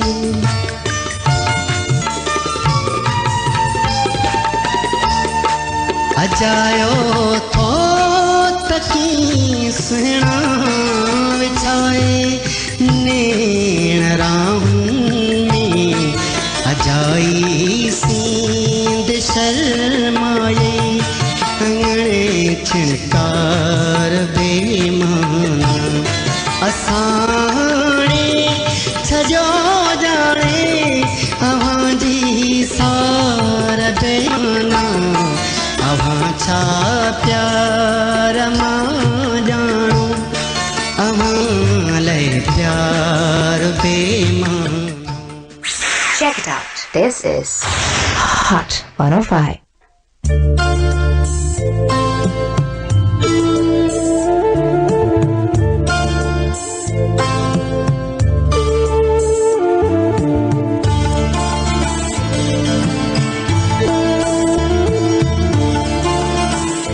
अमर बिहार भलीकार सभिनी समातुनि खे हाट 105 लाड खणण जे लाइ स्टूडियो मां इंडस एरोमा प्रोग्राम जी सुरहान प्रोग्राम में सिंधुअ जी हिकिड़ी अहिड़ी शख़्सियत जंहिंजे अंदरि उहा सुरहान समायल अयाज़ जानी असां सां गॾु आहे ऐं जंहिं पंहिंजे शहरी मजमूए खे उनवान ॾिनो आहे दरावड़ दिलि जी तन्हाई ऐं उन दरावड़ दिलि सां ॻाल्हियूं कयूं पिया उन जे अंदरि उन दरावड़ दिलि जे अंदरि कहिड़ियूं ॻाल्हियूं आहिनि उहे पूरो कलाकु हिकिड़ो पाण ॻाल्हियूं ॿुधियूंसीं पर वक़्त जे गुज़रण जो अहसासु बिल्कुलु न थियो. हिकिड़ो ब्रेक हुयो नंढड़ो, बाद में पाण हाज़िर थिया आहियूं वरी ॿीहर अयाज़ सां ॻाल्हियूं जेके आहिनि उहे जारी आहिनि. ऐं हाणे अयाज़ जो हिकिड़ो ॿियो पासो जेको आहे ऐं आहे त समूरो अयाज़ जो नंढपण ऐं अयाज़ जी जेके यादगिरियूं हुयूं उन्हनि ते ॻाल्हि ॿोल थी, तफ़सीली ॻाल्हायोसीं. हाणे जेका ॻाल्हि थींदी उहा हिन वक़्त जो जेको शाइर अयाज़ आहे उन शाइर अयाज़ खां कुझु शयूं पुछंदासीं. अयाज़ जेकॾहिं उन शाइर अयाज़ सां ॻाल्हायूं था त सुठो न आहे त पहिरियां शाइर इन खां वधीक ॿी का सुठी ॻाल्हि थींदी जाए शाइर खे चइजे शाइरी ॿुधायो इन खां वधीक बहितर कहिड़ी ॻाल्हि थी सघे थी. गज़ल आहे दरावड़ दिलि जी तन्हाई मुंहिंजे साम्हूं आहे. गुनाहनि खां सवाबनि खां मथे सम्झो हयाती खे. वाह. गुनाहनि खां सवाबनि खां सम्झो हयातीअ खे. जिते मुखड़ियूं जिते भंवरा उते रखिजो हयातीअ खे. वाह वाह वाह. ज़माने खे कजे काॾे उन्हीअ सां पेर छा खणिजे. झले जंहिंखां उन्हीअ पासे वठी वञिजो हयातीअ खे. वाह. ज़माने खे कजे काॾे उन्हीअ सां पेर छा खणिजे. झले जंहिंखां उन्हीअ पासे वठी वञिजो हयातीअ खे. प्रियनि जे पेर में पायल वॼे थी जिस्म झूमे थो. थी मेकशी भाकुर चए तरसो हयाती में. वाह वाह वाह. प्रियनि जे पेर में पायल वॼे थी जिस्म झूमे थो. विझी थी मेकशी भाकुर चए तरसो हयाती में. खुदाया तो ॾिनी जेका उहा हीअ ज़िंदगी न आहे. हुजे फुर्सत त हिकु भेरो खणी ॾिसिजो हयाती. वाह वाह वाह वाह वाह. खुदाया तो ॾिनी जेका उहा हीअ ज़िंदगी न आहे. हुजे फुर्सत त हिकु भेरो खणी ॾिसिजो हयातीअ खे. गुनाहनि खां सवाबनि खां मथे सम्झो हयातीअ खे. जिते मुखड़ियूं जिते भंवरा उते रखिजो हयातीअ खे. वाह वाह. जिते मुखड़ियूं जिते भंवरा उते रखिजो हयातीअ खे उन्हनि ख़ुशबुनि जे अंदरि. हर वक़्तु कंहिं गुनाह जे एहसास में रहणु. वाह. शायदि सदा ई आहे आकाश में रहणु. ॿियो गज़ल आहे ॿियो गज़ल आहे. हर वक़्तु कंहिं गुनाह जे एहसास में रहणु. शायदि सदा ई आहे आकाश में रहणु. बेअंत आहे सहरा बेअंत उञा. केॾो कठिन आहे हिजर जे बनवास में रहणु. बेअंत आहे सहरा बेअंत उञा. केॾो कठिन आहे हिजर जे बनवास में रहणु. मुंहिंजो गुलाब चहिरो पथरनि ढके छॾियो. वाह. पर मूं छॾियो त न आहे विश्वास में रहणु. वाह वाह. मुंहिंजो गुलाब चहिरो पथरनि ढके छॾियो. पर मूं छॾियो त न आहे विश्वास में रहणु. ज़ंजीर बंद ॿेड़ियूं आहिनि टुटण जे लाइ. आहे गुलामी फ़िक्र जे अफ़लास में रहणु. वाह वाह वाह. ज़ंजीर बंद ॿेड़ियूं आहिनि टुटण जे लाइ. आहे गुलामी फ़िक्र जे अफ़लास में रहणु. मखदूम जे हॾनि जा टड़काट था चवनि. अबदी त ज़िंदगी आहे इतिहास में रहणु. वाह वाह वाह वाह. मखदूम जे हॾनि जा टड़काट था चवनि. अब ज़िंदगी या इतिहास में रहण, हर वक्त कंहिं गुनाह जे एहसास में रहण, शायद सज़ाई आहे आकाश में रहण। वाह वाह, तमामु ख़ूबसूरत। ऐं अयाज़ आउं त ईअं चवंदुसि त अवां हिकिड़ो गज़ल ॿियो बि ॿुधायो ऐं उहो गज़ल मुंहिंजी नज़र में आहे, पर उन खां अॻु में जो उन गज़ल ॾे हलूं, अयाज़ जानी जेको आहे उनजी हिकिड़ी पहिरीं सुञाणप जेका आहे उहा वाई जे हवाले सां आहे, त वाई जो ख़ूबसूरत शाइर आहे। जेकॾहिं अवां हिकिड़ी वाई ॿुधायो इन ई गज़ल खां अॻु में। बेख़ुदीअ जे महकदे में जाम जो ॾीओ ॿरे थो, बेख़ुदीअ जे महकदे में जाम जो ॾीओ ॿरे थो, शाम जो ॾीओ ॿरे, शाम जो ॾीओ ॿरे थो। वाह। बेके महकदे में जाम जो ॾीओ ॿरे थो, शाम जो ॾीओ ॿरे थो, थेड़ खाए थी जवानी, काम जो ॾीओ ॿरे थो, शाम जो ॾीओ ॿरे थो, थेड़ खाए थी काम जो ॾीओ ॿरे थो, शाम जो ॾीओ ॿरे थो, इश्क जे साम्हूं सदा इल्ज़ाम जो ॾीओ ॿरे थो, वाह, शाम जो ॾीओ ॿरे थो, वाह। इश्क जे साम्हूं सदा इल्ज़ाम जो ॾीओ ॿरे थो, शाम जो ॾीओ ॿरे थो, शाइरीअ जे रूह में इल्हाम जो ॾीओ ॿरे थो, शाम जो ॾीओ ॿरे थो, बेख़ुदीअ जे महकदे में जाम जो ॾीओ ॿरे थो, शाम जो ॾीओ ॿरे थो। वाह। मां ईअं चवंदो आहियां अयाज़ त असां वटि सिंध जा ॿ हिकिड़ा ख़ूबसूरत शाइर जेके ॿई हमअसर बि आहिनि हिक ॿिए जा, उन्हनि जी पहिरीं सुञाणप जेका आहे वाई आहे, ऐं उन खां बाद में गज़ल बि ॾाढो ख़ूबसूरत लिखनि था, ऐं हाणे गज़ल ॼण त उन्हनि जी सुञाणप थी वई आहे, पर बुनियादी उन्हनि जी सुञाणप जेका आहे हिकु सईद मेमण ऐं ॿियो अयाज़ जानी। मां सम्झां थो मां सही आहियां? सही, बिल्कुलु। सईद मेमण जो गज़ल सिंध जो नुमाइंदो गज़ल आहे ऐं सिंध जे तमामु लाइ उत्साह जो ज़रियो आहे। हिकिड़ो गज़ल अवां जो ॻायल बि, ऐं उहो रहमत मीराली जी आवाज़ में ॾाढो ख़ूबसूरत गज़ल आहे, ऐं क्यू करे रखियो आहे। इहो गज़ल तव्हां जेकॾहिं पंहिंजनि लफ़्ज़नि में ॿुधाईंदो त उहो ॿुधनि हू बि। रहमत मीराली गुलशन हदीद में रहंदो तॾहिं हीअ गज़ल मूंखे ॿुधायो ऐं चई त मूंखे ॻाए ॿुधा। मूं चयो असांजे सुर जी ख़बर तोखे पाण खे थी, चई न मां शाइरनि जे सुर खां वाक़िफ़ आहियां, मां पंहिंजे प्यारे अयाज़ गुल सां बि इहा फरमाइश कंदो आहियां त पहिरीं धुन शाइर वटि हूंदी आहे, पोइ फ़नकार वटि हूंदी आहे। सही। सो मूं हुनखे पंहिंजे अबरे सब्र आवाज़ में ॿुधायो त, ऐं ॾाढी हिकिड़ी ख़ूबसूरत कॉम्बिनेशन आहे इन ई गज़ल जे हवाले सां, रहमत मीराली, अयाज़ जानी ऐं समी बलोच जी वरी इहा प्रोडक्शन आहे। हा बिल्कुलु, पाकिस्तान टेलीविज़न जी रिकॉर्डिंग आहे, समी बलोच साईं हिनखे ॾाढो ख़ूबसूरत अंदाज़ में रिकॉर्ड करायो, संदसि महिरबानी। गज़ल आहे त वक़्त तोसां वफ़ा करे था वञूं, वक़्त तोसां करे था, वक़्त तोसां वफ़ा करे था वञूं, तुहमतूं पाण ते धरे था वञूं, वाह, हिड़की मतां ॿुधी न सघे, हिकु सुरको भला भरे था वञूं, वाह वाह वाह वाह वाह वाह। हूअ हिड़की मतां ॿुधी न सघे, हूअ हिड़की मतां ॿुधी न सघे, ॿुधी न सघे, हिकु सुरको भला भरे था वञूं, ॾस असांजो मिटी ॾिए न ॾिए, पाण आकाश खां परे था वञूं, वाह वाह। ॾस असांजो मिटी ॾिए न ॾिए, पाण आकाश खां परे था वञूं, ज़िंदगी मौत जी सवारी आहे, सा सवारी असां था वञूं, वाह। वक़्त तोसां वफ़ा करे था वञूं, तुहमतूं पाण ते धरे था वञूं, वक़्त तोसां वफ़ा करे था वञूं, तुहमतूं पाण ते धरे था वञूं, वक़्त तोसां वफ़ा करे था वञूं, तुहमतूं पाण ते धरे था वञूं, हूअ हिड़की मतां ॿुधी न सघे, हिकु सुडको भला भरे था वञूं। रहमत मीराली जी आवाज़ में सभिनी ॿुधूं था, उन खां बाद में पंहिंजी ॻाल्हि ॿोल कंटिन्यू आहे। गॾु रहो असां सां।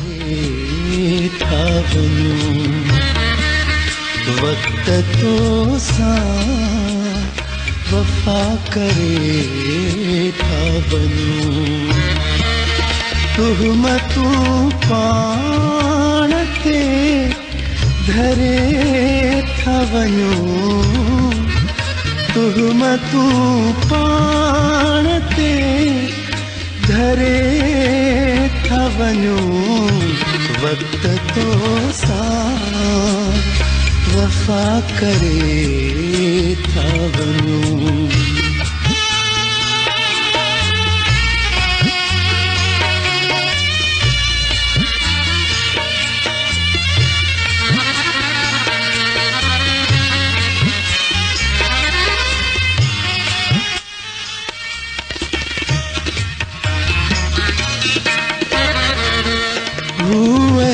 की मता बुद्धि लगे,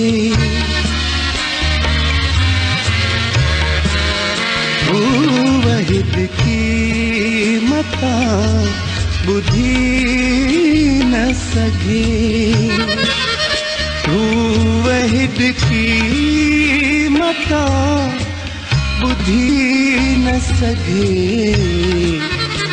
हिकिड़ो सुध को भला भरे था वञूं हिकिड़ो सुध को भला भरे था वञूं तुहमतूं पाण ते धरे था वञूं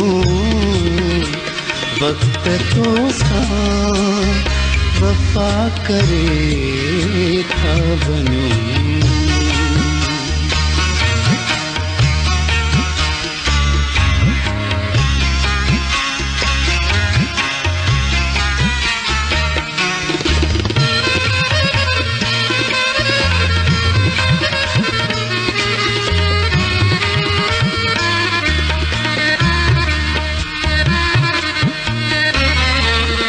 दस असांजो मिठी दिए न दिए दस असांजो मिठी दिए न दिए दस असांजो मिठी दिए न दिए पाण आकाश खां परे था वञूं पाण आकाश खां परे था वञूं तुहमतूं पाण ते धरे था वञूं वक्त तो सां वफा करे था वञूं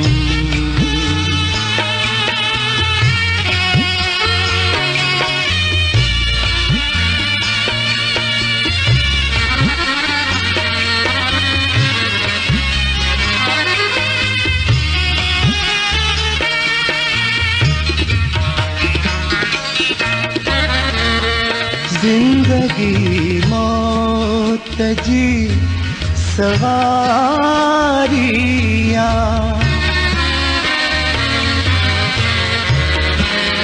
जिंदगी मौत जी सवारिया जिंदगी मौत जी सवारिया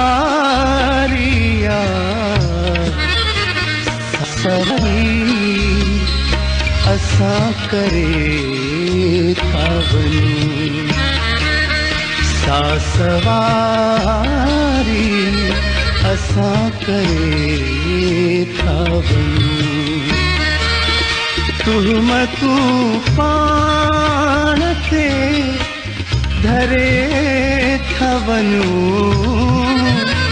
तुहमतूं पाण ते धरे था वञूं वक्त तो सां वफा करे था वञूं वक्त तो सां वफा करे था वञूं वक्त तो सां वफ़ा करे था वञूं तोहमतूं पाण ते धरे था वञूं ऐं इहे वक़्त सां वफ़ा करण वारो माण्हू जेको आहे अयाज़ जानी आहे सामिन अयाज़ जानी असां सां अॼोकी महफ़िल में गॾु आहे ऐं अयाज़ सां ॻाल्हियूं ॿाल्हियूं जेके आहिनि से हलनि पियूं अयाज़ जे ज़िंदगी जे मुतलिक़ त ख़ूब ॼातोसीं उन जी शाइरी जे मुतलिक़ बि ॼाणण जी कोशिशि कयूं पिया पर छा ॼाणूं अवां ॿुधी चुका अहिड़ी त उन जे मिज़ाज में कहिड़ी शइ आहे अयाज़ हर माण्हू शाइर बणिजे थो ऐं उनखे इंस्पायरेशन मिले थी मुख़्तलिफ़ हंधनि तां ऐं पोइ उन इंस्पायरेशन खे ॿाहिरि कढण जे लाइ उहो कोशिशि करे थो त कंहिं हवाले सां न सिर्फ़ु शाइर पर फ़नून लतीफ़ा जा सभई जेके शोबा आहिनि उन्हनि में जेके बि माण्हू कमु कनि था उन्हनि खे इज़हार जो ज़रियो घुरिजे थो ईअं ई शाइर बणिजण जो ख़्यालु मां सिधो चवां जेकॾहिं शाइर बणिजण जो ख़्यालु कीअं आयो तव्हांखे ख़्याल त कोन आयो, बसि के एहसास हुया, कुझु महरूमियूं हुयूं। उन राति बेचैनी जेका हुई तमामु शदीद हुई, जंहिं राति मुंहिंजे पाड़े में हिकु निंगरीअ जो जेका मुंहिंजी दिलि में हुई उनजो जबरी वनवाह थियो ऐं उनजी शादी थी।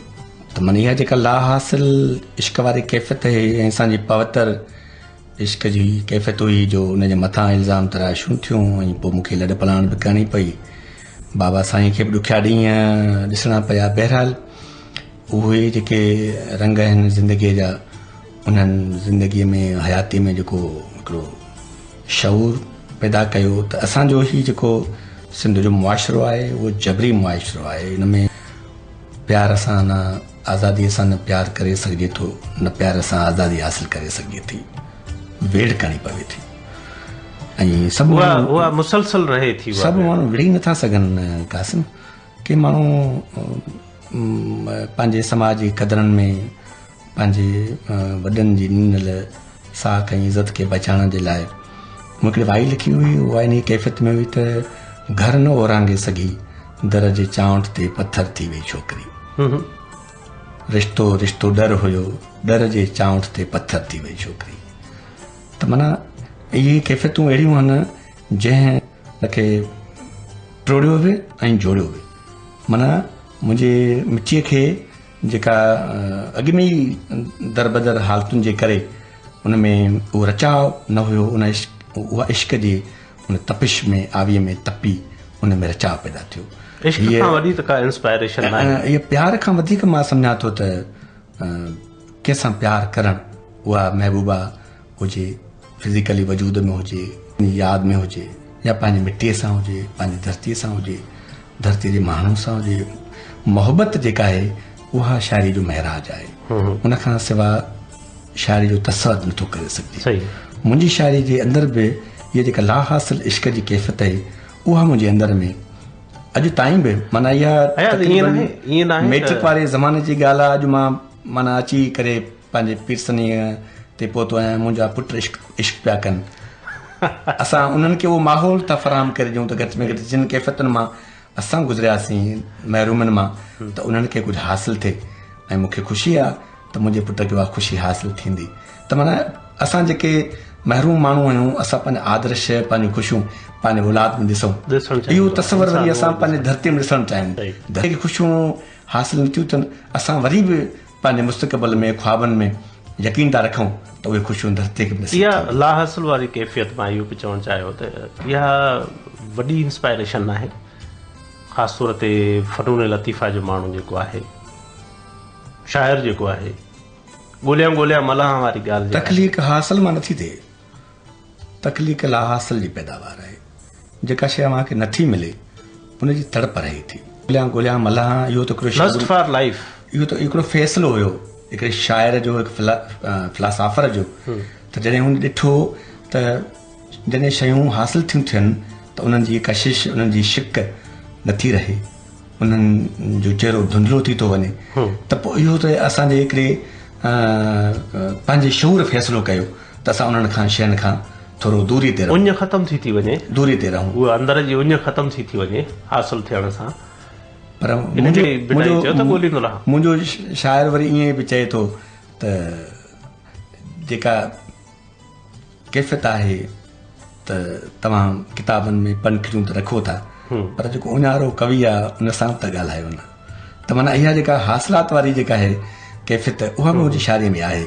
मां किथे किथे बिटाई सरकार जे बिल्कुलु पैरोकारी में जो आहियां, त किथे वरी पंहिंजे दौर जी मादी ज़रूरतुनि ऐं मादी तक़ाज़ाउनि मुताबिक़ इंसानी, छो त मां पंहिंजो पाण खे सूफ़ी कोन थो सम्झां। माना हिकु मिस्टिक माण्हू त चई सघे थो त माना ख़ुदा जी ॻोल्हा में उहो मादी रिश्तनि खे माना उहो वेझो नथो वञे, उन मां लज़त नथो वठे, उन मां इंस्पायरेशन नथो वठे या नथो वठणु चाहे। पर मां हिकिड़ो आम इंसानु आहियां जेको पंहिंजी धरतीअ सां मोहबत। इहा ॻाल्हि तय आहे, दुनिया नकाद जेके आहिनि, जेके तमामु वॾा नकाद आहिनि, उन्हनि इन ॻाल्हि खे तय कयो आहे त शाइर जे लाइ का बि रिस्ट्रिक्शन तव्हां नथा करे सघो, ऐं शाइर खे किथे बि तव्हां नथा चई सघो त हिन नज़रिये जो माण्हू आहे, हिन ख़्याल जो माण्हू आहे, हिन क़िस्म जो माण्हू आहे। शाइर नेगेटिव कॾहिं बि नथो थी सघे, पहिरीं ॻाल्हि इहा आहे। ऐं हुनजी पॉज़िटिविटी जेका आहे उहा मुख़्तलिफ़ रूपनि में हुनजी रहे थी, उन ई पॉज़िटिविटीअ जे अंदरि हू समूरी उमिरि गुज़ारे थो। ऐं पोइ ईअं ई आहे त जीअं अयाज़ जानी चवे थो त मां बज़ाहिर को हिकिड़ो सूफ़ी शाइर त न आहियां, पर पोइ बि हिकिड़ो मिस्टिक अंदाज़ आहे, मिस्टिक ॻाल्हि आहे, का अहिड़ी शइ आहे जेका मुंहिंजे अंदर में आहे। ॿी बि तव्हां थी सघे थो त इख़्तिलाफ़ बि थी वञे, ऐं उहो ज़रूरी आहे। ज़िंदा समाजनि में इख़्तिलाफ़ थियणु खपनि, दुश्मनियूं ऐं वेर न थियणु खपनि। हा बिल्कुलु, इख़्तिलाफ़ तमामु ज़रूरी आहे। जेकॾहिं असां रुगो उन मां ई नयूं शयूं जेके आहिनि से जनम थी वञनि। हा, मूं चयो त ख़ुदा जी हुज़ूरी थी, कथा आदम जी पूरी थी, पर जेकॾहिं असां जी हुज़ूरी में न रहंदासीं त इहो आदम हलंदो, हिनखे हलणो आहे।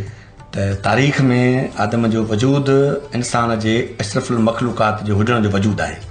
तंहिंजे करे मुंहिंजो ख़्यालु इहो आहे त ॾिसो, जॾहिं सिंधी अदब जी असां ॻाल्हि था कयूं त को दौरु हुयो न जॾहिं असां हिते विरहाइजी विया हुआसीं नज़रियाती तौर ते, हिकिड़ा तरक़ी पसंदि फ़िक्र सां लॻापियल हुया, जिन समाज में समाजी परतनि में तबक़ाती गैर तबक़ाती रिश्ते खे सम्झो ऐं गैर तबक़ाती समाज जे आदर्श खे हुननि पंहिंजे शाइरीअ में, पंहिंजे अदबी तख़लीक़ुनि में हुनजो हिसो बणायो।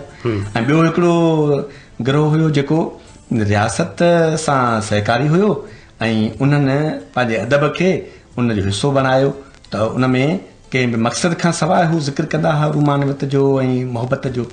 पर ॻाल्हि इहा आहे त जेकॾहिं तव्हां सम्झो था त तव्हांजे साम्हूं का मंज़िल आहे ऐं तव्हां कंहिं ख़ासि पेचरे ॾांहुं वञो था पिया त जीअं तव्हां मंज़िल हासिल करे सघो, त पोइ ज़रूरु आहे त तव्हांजे लाइन ऑफ एक्शन जो तयन थियणु खपे।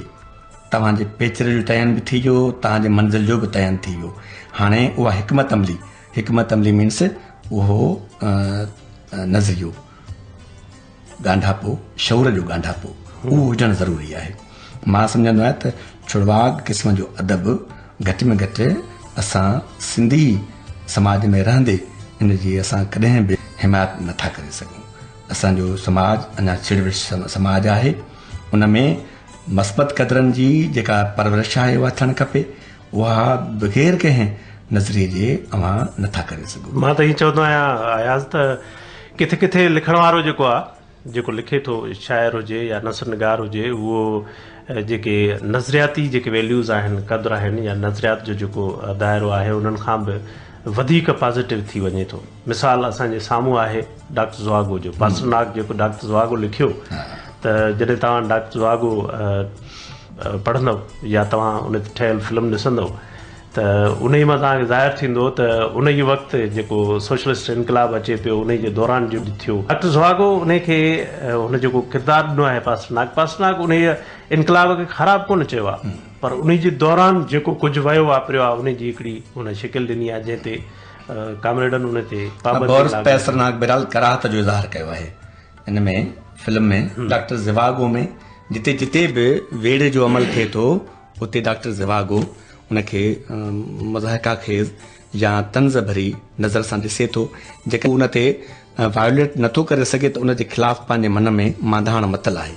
इहो डॉक्टर ज़वागो जो किरदारु ज़रूरु उन समाज जो हिसो हुयो ऐं उन वक़्त जो हिसो हुयो। असांजो समाज ऐं रशियन समाज में जेके बुनियादी तज़ाद आहिनि, उन्हनि खे बि नज़र में रखणु खपे।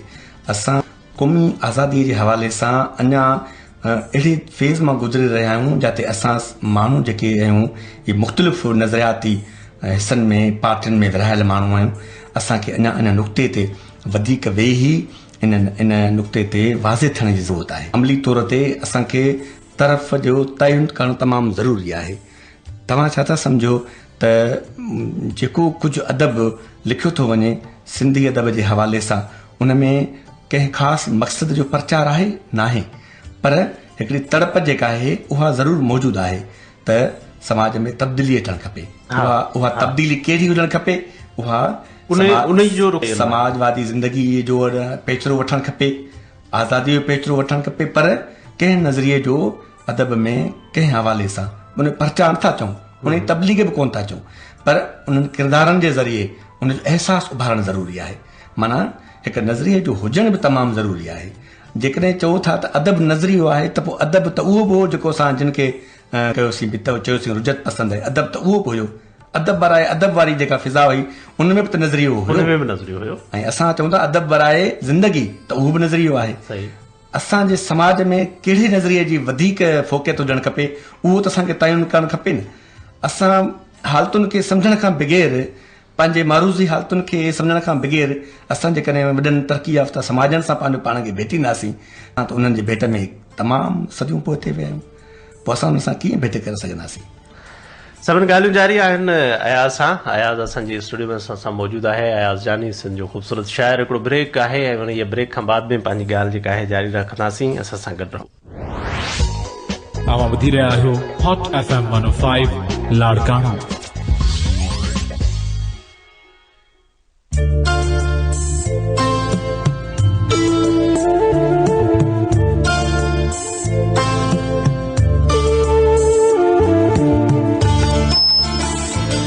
समर बियर भलीकार इंडस एरोमा में असां सां अयाज़ जानी गॾु आहे। अॼोके हिन प्रोग्राम में अयाज़ सां ॻाल्हि ॿोल जारी हुई ऐं उन खे कंटिन्यू कंदासीं।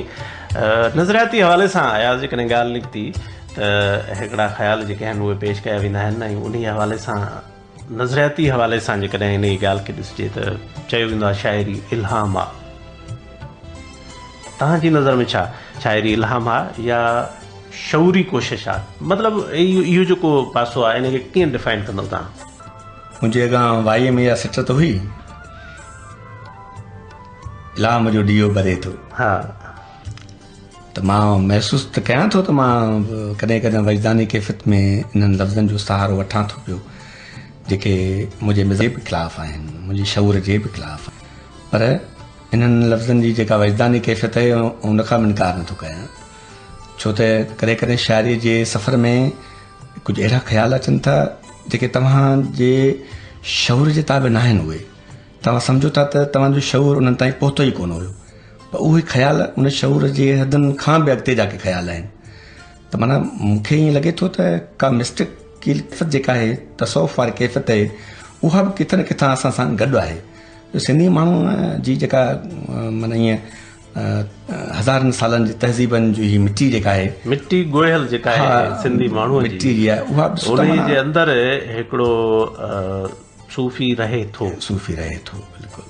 उहो सूफ़ी उहो न आहे जेको मेखाननि में चर्च पी करे पंहिंजो वक़्तु ज़ाया, उहो सूफ़ी झोंके जो सूफ़ी आहे। उहो रेज़िस्ट करण वारो सूफ़ी आहे, मुज़ाहमती सूफ़ी आहे। जे लाइ लतीफ़ सरकार चयो त खपुर गारुनि सी वॾो विधे वेर, नांगन में निकिरी तो डर मथे पेर, ही तनी ढेर जन जूनागढ़ जलायो। त माना उहो सूफ़ी जेको आहे उहो सूफ़ी उन वक़्त जो हो। अॼु उहो इनकलाबी आहे। उन वक़्त जो तसौफ़ अॼु जो इनकलाब आहे। अॼु तरक़ी पसंद इनकलाब जो महवर जोहर आहे, पर उहो तसौफ़ जेको तव्हांखे मुज़ाहमत सेखारे थो, जेको तव्हांखे ललकार करणु सेखारे थो, बिल्कुलु तव्हांजे वक़्त सां इनकार करणु सेखारे। तसव्वुफ़ त आहे ई इहो। असां वटि त इहा हिकिड़ी, मां ईअं ई चवंदो आहियां त असां वटि इहा हिकिड़ी साज़िश कई वई त तसव्वुफ़ जो हिकिड़ो जेको तसवुरु आहे उनखे चेंज कयो वियो। माना असां वटि सूफ़ीअ जो तसवुरु जेको आहे उहो चेंज कयो वियो। त सूफ़ी आहे उहो माण्हू जेको माना इन्हनि सभिनी धंधनि खफ़नि खां, दुनिया जे कमनि कारनि खां, इनकलाबनि सभिनी ॻाल्हियुनि खां, तब्दीलियुनि खां परे किथे कंहिं पास में कुंड में किथे वेठो हुजे, चुको पी ऐं मुंहुं मूननि में हयो, बेअमल माण्हू खे बेअमल माण्हू खे। हा, त इहो सॼी साज़िश कई वई। छो त सूफ़ी त उहे हुआ न जिन घाणे में पीढ़ायो पाण खे, जिन जंगियूं विढ़ियूं पंहिंजे वतन लाइ, पंहिंजे वतन जे लाइ, पंहिंजे धरतीअ जे लाइ, पंहिंजे माण्हुनि जे लाइ, पंहिंजे माण्हुनि जे आजपे जे लाइ। सिते हसन तॾहिं ई त लिखियो। पहिरियों सोशलिस्ट सूफ़ी जेको आहे उहो तॾहिं त हुन लिखियो। समाजवादी, दुनिया जो पहिरियों समाजवादी सूफ़ी हुयो, उहो सिंध धरती जी पैदावार हुयो। पर अॼु उन झोंक जे गादीअ जो सिंध जे इनकलाब ॾांहुं कहिड़ो क़दम आहे? कुझु बि न, कुझु न आहे। उते तव्हां वञो, उते तव्हांखे अक़ीदत करणु सेखारींदा, तव्हांखे चवंदा त तव्हां पेरनि ताईं निवड़ी सजदे में अचो। इन खां वॾी सिंध में ॿी का किथे बिदत कान्हे। उते ख़ुदि उतां जो ई माहौल जेको आहे सो उहो ॿियो थी वियो आहे। ऐं उते ख़ुदि जेके पोयां आहिनि उन्हनि जो ई ख़्यालु जेको आहे सो ॿियो थी वियो आहे। उते ख़ुदि पीर परस्तीअ वारो माहौल ठही पीर वियो परस्तीअ वारो माहौल ठही उन माण्हूअ जे उन आस्थाने ते उन जॻह ते जंहिं चयो त जो खेड़े सो खाए जंहिं उन जे लाइ जेको आहे पंहिंजी ज़िंदगी पंहिंजो क़ुर्बान करे छॾियो ऐं पंहिंजो माल ऐं मिल्कियत पंहिंजो जेको कुझु हुयो उहो बि ॾेई छॾियो न।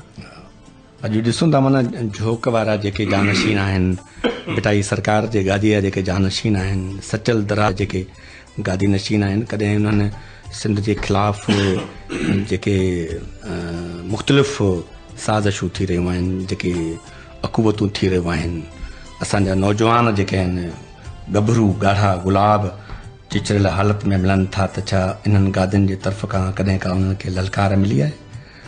चयो वियो आहे त असांजो हिकिड़ो नौजवान जेको आहे सो तव्हां बिना कंहिं तस्दीक जे उनखे तव्हां खंभियो ऐं तव्हां उन्हनि खे वारसनि खे लाश ॾेई छॾियो। नथो ॻाल्हायो हुजे नथो ॻाल्हायो वञे नथो केरु ॻाल्हाईंदो जॾहिं इहे सूफ़ी बेअमल इदारा आहिनि न माना हिन वक़्तु दराज़नि मां का अहिड़ी ललकार नथी उभरे न इन जे करे त चऊं झोक मां का ललकार थी आहे नथी थिए जेकॾहिं ललकार थोरी घणी असांखे अहसासु उभरे थो त उहो सन मां उभरे थो आवाज़ वाटूं वीह थियूं को ॼाणा काॾे असांखे जेको तरफ़ आहे तायुन आहे उहो असां हुन में भटकी था वञूं। बिल्कुलु शाइरी जे हवाले सां आया जेकॾहिं ॻाल्हि कयूं त नौजवान लिखनि था जेके त मां चवां त अलाम जेको आहे जेका तव्हांजो सुवालु हुयो वरी असां अलाए तारीख़ जे कंहिं रस्ते ते हलाए था वञनि वरी मोटाए बि कोन था त बसि पोइ मुंहिंजो इहो चवणु आहे त इल्हाम जेको आहे उहो इंसानी वजदान जी कैफ़ियत जो नाव आहे।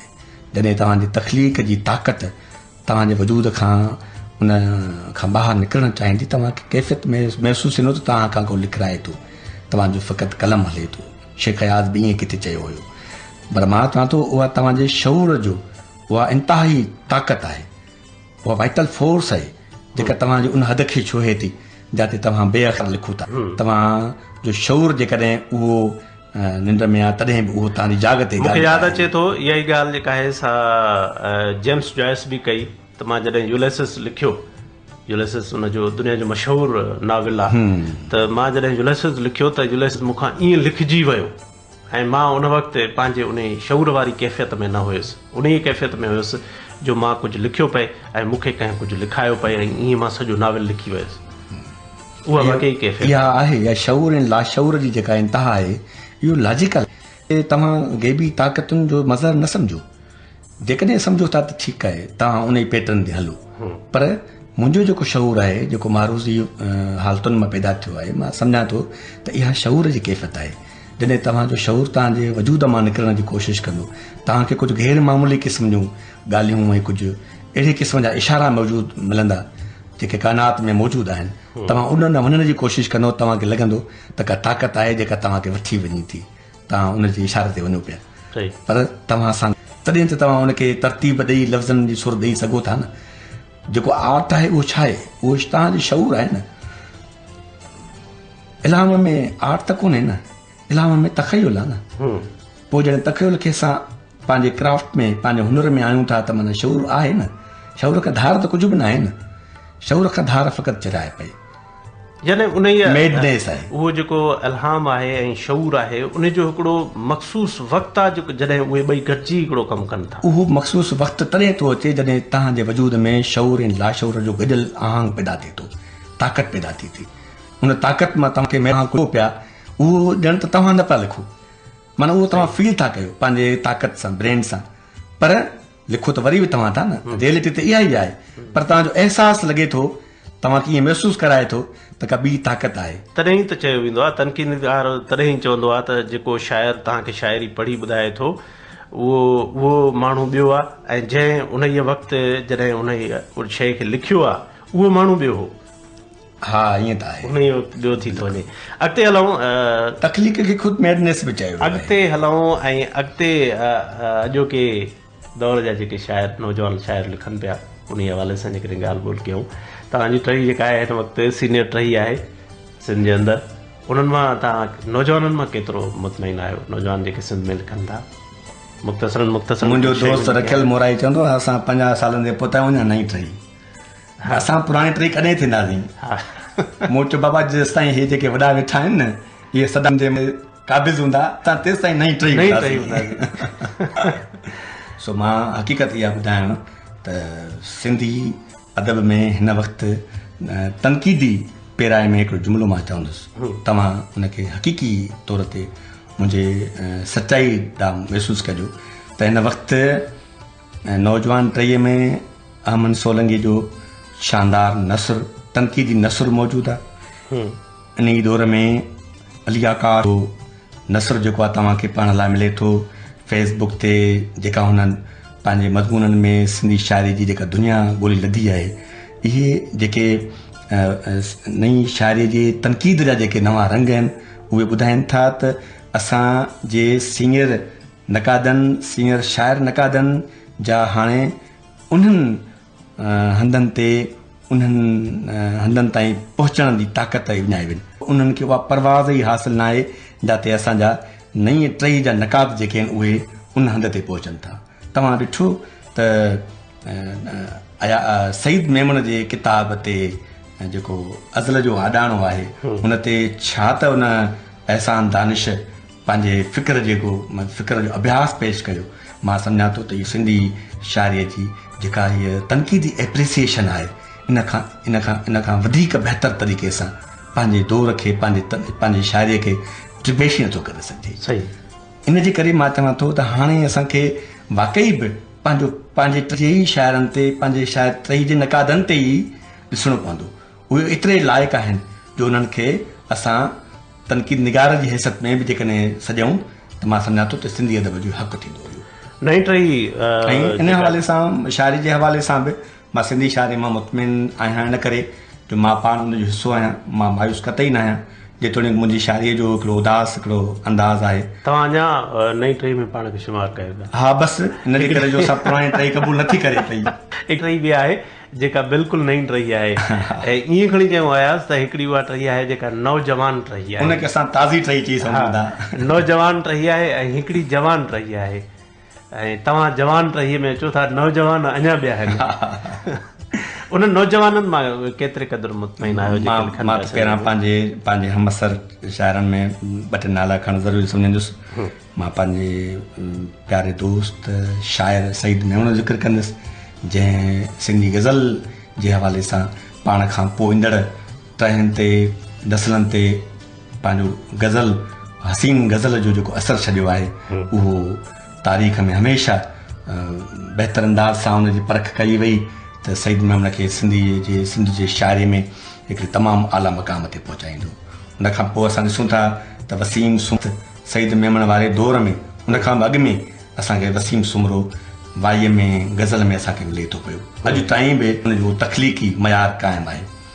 उन खां सवाइ तख़लीक़ी मयार बि क़ाइमु आहे ऐं रेगुलर तमामु माना एॾी तेज़ीअ सां पंहिंजी तख़लीक़ी शयूं फेसबुक ते रखनि था ऐं मुख़्तलिफ़ सालनि में छपजनि था ऐं ज़िक्र हेठि ॻाल्हियूं अचनि थियूं त वसीम जो ज़िक्र अचे थो त मां सम्झां थो त इहो जेको तसलसुल आहे वसीम सुमरे खां सईद मेमन ॾांहुं उन दौर जा जेके ॿिया शाइर हुया जिन नज़म में असांखे मुतासिर कयो उन दौर खे मुतासिर कयो ख़ासि करे जेका 83 वारी तहरीक जमहूरी तहरीक में जेको सिंध जे मथां जेको रियासती ज़ुल्म थियो उनखे जेका मुज़ाहमत मिली उहा नज़म जे ज़रिए सां मिली उन में वॾी ललकार आहे हसन मुश्तबा हुजे हसन दर्स हुजे हलीम बागी हुजे बख्शन मेहरानवी हुजे आसी ज़मीनी हुजे इन ई तसलसल में असांखे वरी पोइ ॿिया शाइर मिलनि था अहमद सोलंकी आहे रुबीना अबड़ो आहे रुखसाना प्रीत आहे अयाब जानी बि कंहिं हद ताईं किथे न किथे बि आस पास में गॾोगॾु सफ़र में आहे मंठार सोलंकी आहे ऐं अमर इक़बाल आहे मुश्ताक गबोल आहे असद मंगणार आहे हबीब साजिद आहे सिंध जी शाइरीअ जे दुनिया में एतिरा ख़ूबसूरत नाला आहिनि जो उन्हनि जो ईअं हिकिड़ी सिटिंग में उहो बि तो जॾहिं FM ते वेठे उन्हनि सभिनी जो ज़िक्र करणु तमामु महाल आहे जेके सरे दस ज़हन में नाला अचनि था इन्हनि में ख़ूबसूरत नाला जेके आहिनि असां उहे ज़िक्र करे वञूं त मां सम्झां थो त सिंधी शाइरीअ जे हाल मां बि मुतमन हुजण जो अहसासु थिए थो ऐं उनजी शानदार जेको आहे हाल बि महसूसु थिए थो मुस्तक़बिल में बि असांखे चङा के ख्वाब नज़र अचे सुठियूं उमेदूं आहिनि। ऐं मां सम्झां थो त उन सॼे पेराए में असां अहमद सोलंकी खे ऐं रुबिना इन कहकशां में सभ खां अॻिते महसूसु जॾहिं हुनजो ज़िक्र थींदो आहे त असांजी शाइरी जे ॼण ज़िक्र खे उहा तकलीफ़ मिली त असांजी शाइरी पंहिंजे ओज ते पहुतल आहे ऐं उन खां अॻिते वञणी आहे। दरावड़ दिलि जी तन्हाई अव्हांजी शाइरी जो किताबु दरावड़ दिलि जी तन्हाई ऐं उन जो जेकॾहिं पढ़ंदड़ असांजा जेके आहिनि या जेके ॿुधंदड़ आहिनि असांजा ॼाण चाहींदा ज़रूरु, मां बि ॼाण चाहींदुसि त इहा दिलि जेका आहे उहा दरावड़ कीअं आहे, उनजी जेका तन्हाई आहे उहा त सम्झी सघिजे थी त तन्हाई हर दिलि जे अंदरि हुजे थी। कीअं एक्सप्लेन कंदव? कासिम प्यारा, इन सवाल जो जवाबु तुंहिंजे हिन प्रोग्राम ॾियणु महाल आहे। इहे मुंहिंजो 30 सालनि जो सफ़र न आहे, इहो 3 सदियुनि हदनि जो सफ़र आहे। मां हिकु शाइर जी सतह में पंहिंजे वक़्त में नथो ॾिसां पंहिंजो पाण खे। जेका दरावड़ आहे उहे शख़्स जेके सिंध जा असुल नस्ल आहिनि, जेके सन ऑफ सॉइल्स आहिनि, असां धरती जा आहिनि, असां उन्हनि खे अक़लियत था चऊं, इन खां वधीक कहिड़ो अलमियो थींदो। असांजे ग़ुलामी जो, असांजे तबाही जो कारण बि इहा ई शइ आहे त असां पंहिंजो पाण खे दरावड़ सम्झूं ई कोन था, असां पंहिंजो पाण खे धरती जा आवाज़ सम्झूं ई कोन था। असां मज़हबनि जे शिकंजे में एॾो त गिरफ़्तार आहियूं जो असांखे पंहिंजे धरतीअ जो अहसासु ई न रहियो आहे। असां उन्हनि खे भील था चऊं, बागड़ी था चऊं, कुली था चऊं। इहो सिंधीअ खे जुगाए। असां छो सभु दरावड़ न आहियूं, असां छो सभु बागड़ी बि आहियूं। उहे केरु माण्हू हुया जेके अरबन सां जिन मुज़ामत कई, आर्यन सां कंहिं बग़ावत कई, उन्हनि कीअं पंहिंजा घर घाट, पंहिंजा घर घाट शहर कारोबार ख़तमु करे पंहिंजा बच्चा ॿार लुटाए उन्हनि झंगनि बरपटनि सुरंगुनि में वञी पनाह वरिती ऐं उन्हनि जियापे जे लाइ उन्हनि छा कुझु न खाधो। अॼु असां उन्हनि खे चऊं था त उन्हनि खे असां पंहिंजे भरिसां भेण कोन था ॾियूं। असां खां वधीक शुदर केरु थिए? जेकॾहिं पंहिंजे उन दरावड़ खे सम्झण जी कोशिशि कयूं त तारीख़ी तौर ते असां सिंध जा हज़ारनि सालनि जी तराई जा मारियल माण्हू आहियूं।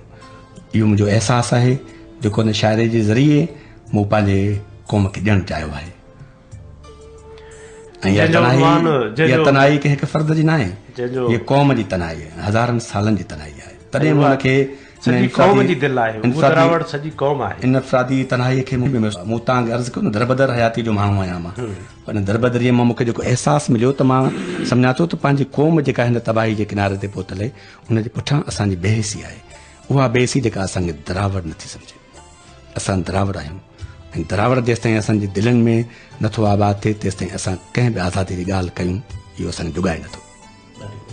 तमामु ख़ूबसूरत ॻाल्हियूं थियूं दरावड़ सां, ऐं दरावड़ सां ॻाल्हियूं थियूं, दरावड़नि ॿुधियूं। साबिन इन सेरो मां जो वक़्तु पंहिंजी पुॼाणी ते पहुचे थो। अयाज़ तव्हांजा लख थोरा, तव्हां असांजे स्टूडियो में आया ऐं तव्हां सां हिकिड़ी महिरबानी तव्हांजी मुंहिंजूं ॻाल्हियूं ॿुधियूं, मिठियूं करियूं, लख थोरा। तव्हां जी असांजी जेका ॻाल्हि ॿोल थी, जेका कचहरी थी, वक़्त जो अहसासु ई न रहियो। तमामु घणियूं ॻाल्हियूं जेके अञा दिलि में रहिजी वियूं। वरी हिकिड़ो नेक्स्ट स्टेप थींदो असांजो ज़रूरु हिकिड़ो, ऐं कुझु वक़्त खां पोइ कोशिशि कंदासीं त कचहरी कयूं। सभिनी इन ई ते असांजे अॼोके प्रोग्राम जो वक़्तु पंहिंजी पुॼाणी ते थो पहुचे ऐं अयाज़ यानीअ सां ऐं उन ई दरावड़ सां ॻाल्हि थी, जंहिं दरावड़ जी दिलि जी तनहा जेका आहे बि सूरत में अची चुकी आहे अयाज़ यानीअ सां। ऐं अयाज़ यानीअ जो ई हिकिड़ो ख़ूबसूरत ग़ज़ल आहे जंहिंखे उस्ताद मोहम्मद हनीफ़ लाशारी ॾाढो ख़ूबसूरत ॻायो आहे। उन खे आख़िर में अव्हांजे लाइ प्ले कयूं पिया वञूं। सुभाणे इंशाल्लाह शाम जो अव्हां सां मुलाक़ात थींदी कासिम गियार जी 7 वॻे खां 9 वॻे ताईं सोनरी यादुनि में। तेसि ताईं इजाज़त ॾींदा, अल्लाह।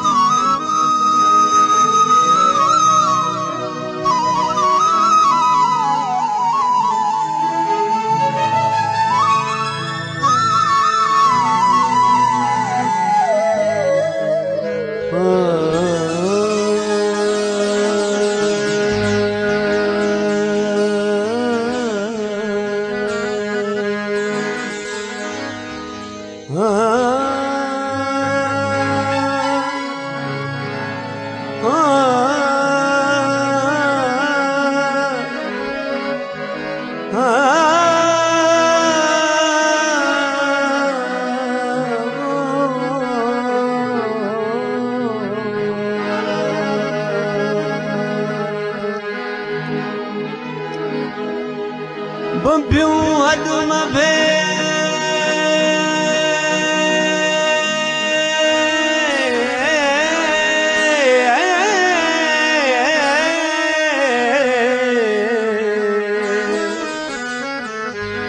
हो खण सुबतियूं सुपरी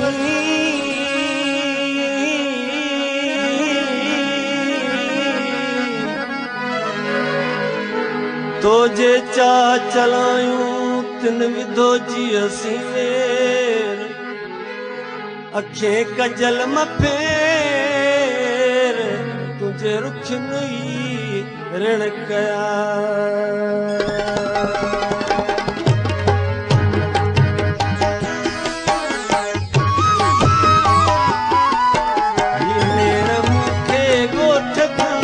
आयल मुसाफिर था आयल मुसाफिर था कंहिं सांवरीअ जी मुर्ग खां कंहिं सांवरीअ जी मुर्ग खां आयल मुसाफिर था ॻोठ खां आयल मुसाफिर था मूंखे ॻोठ खां आयल मुसाफिर था कंहिं सांवरीअ जी मुर्ग खां कंहिं सांवरीअ जी मुर्ग खां आयल मुसाफिर था भेण मूंखे ॻोठ खां आयल मुसाफिर था भेण मूंखे ॻोठ खां आयल मुसाफिर था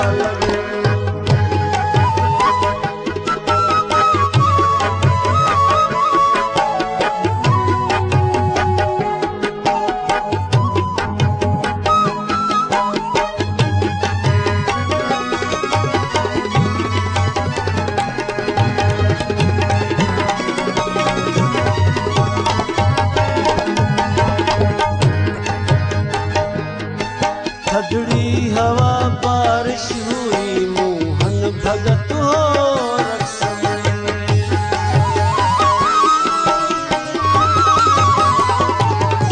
थधड़ी हवा बारिश हुई मोहन भगत हो रक्स बीठा तकिन था तल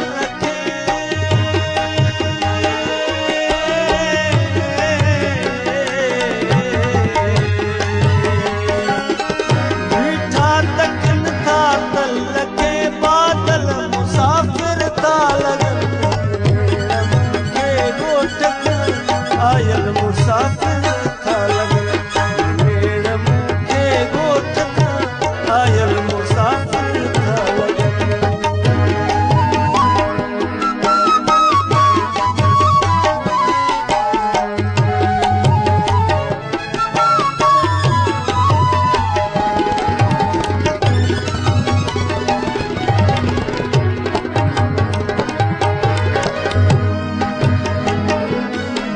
गोली दे कंहिंजे अक्स खे गुम थी वञनि था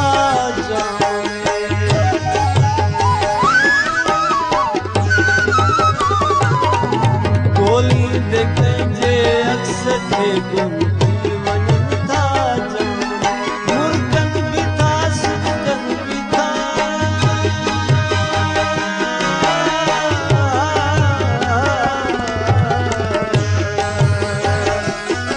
मुर्गन बि था सिकन बि था पागल मुसाफिर था भेण मूंखे ॻोठ खां आयल मुसाफिर था भेण मूंखे ॻोठ खां आयल मुसाफिर था कंहिं सांवरीअ जी मुर्ग खां कंहिं सांवरीअ जी मुर्ग खां घायल मुसाफिर था भेण मूंखे ॻोठ खां आयल मुसाफिर था भेण मूंखे ॻोठ खां आयल मुसाफिर था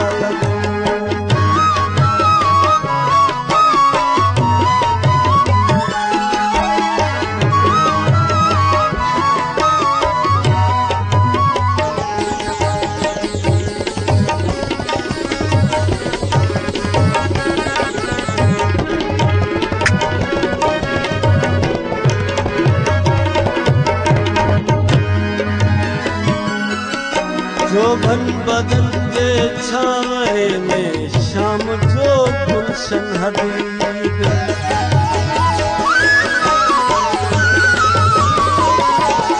जोबन बदन जे छावे में शाम जो गुलशन हबीब थो थेड़ खाए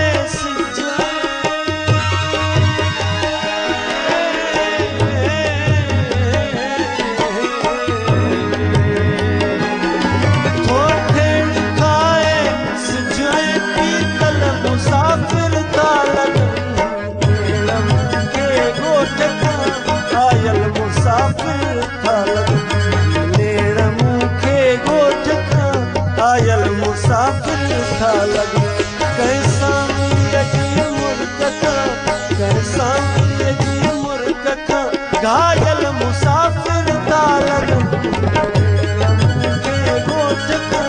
आयल मुसाफिर तालग मेरे मुखे गोठ का आयल मुसाफिर तालग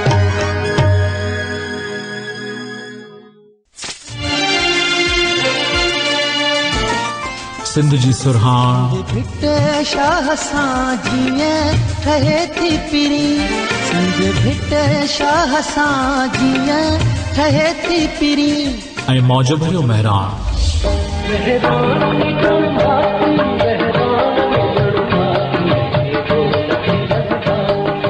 तव्हां ॿुधी रहिया आहियो हॉट FM रेडियो नेटवर्क कयूं तो जो मिठा तिखा ताब करे ऐं ही आहे हॉट FM 105 लाड़काणो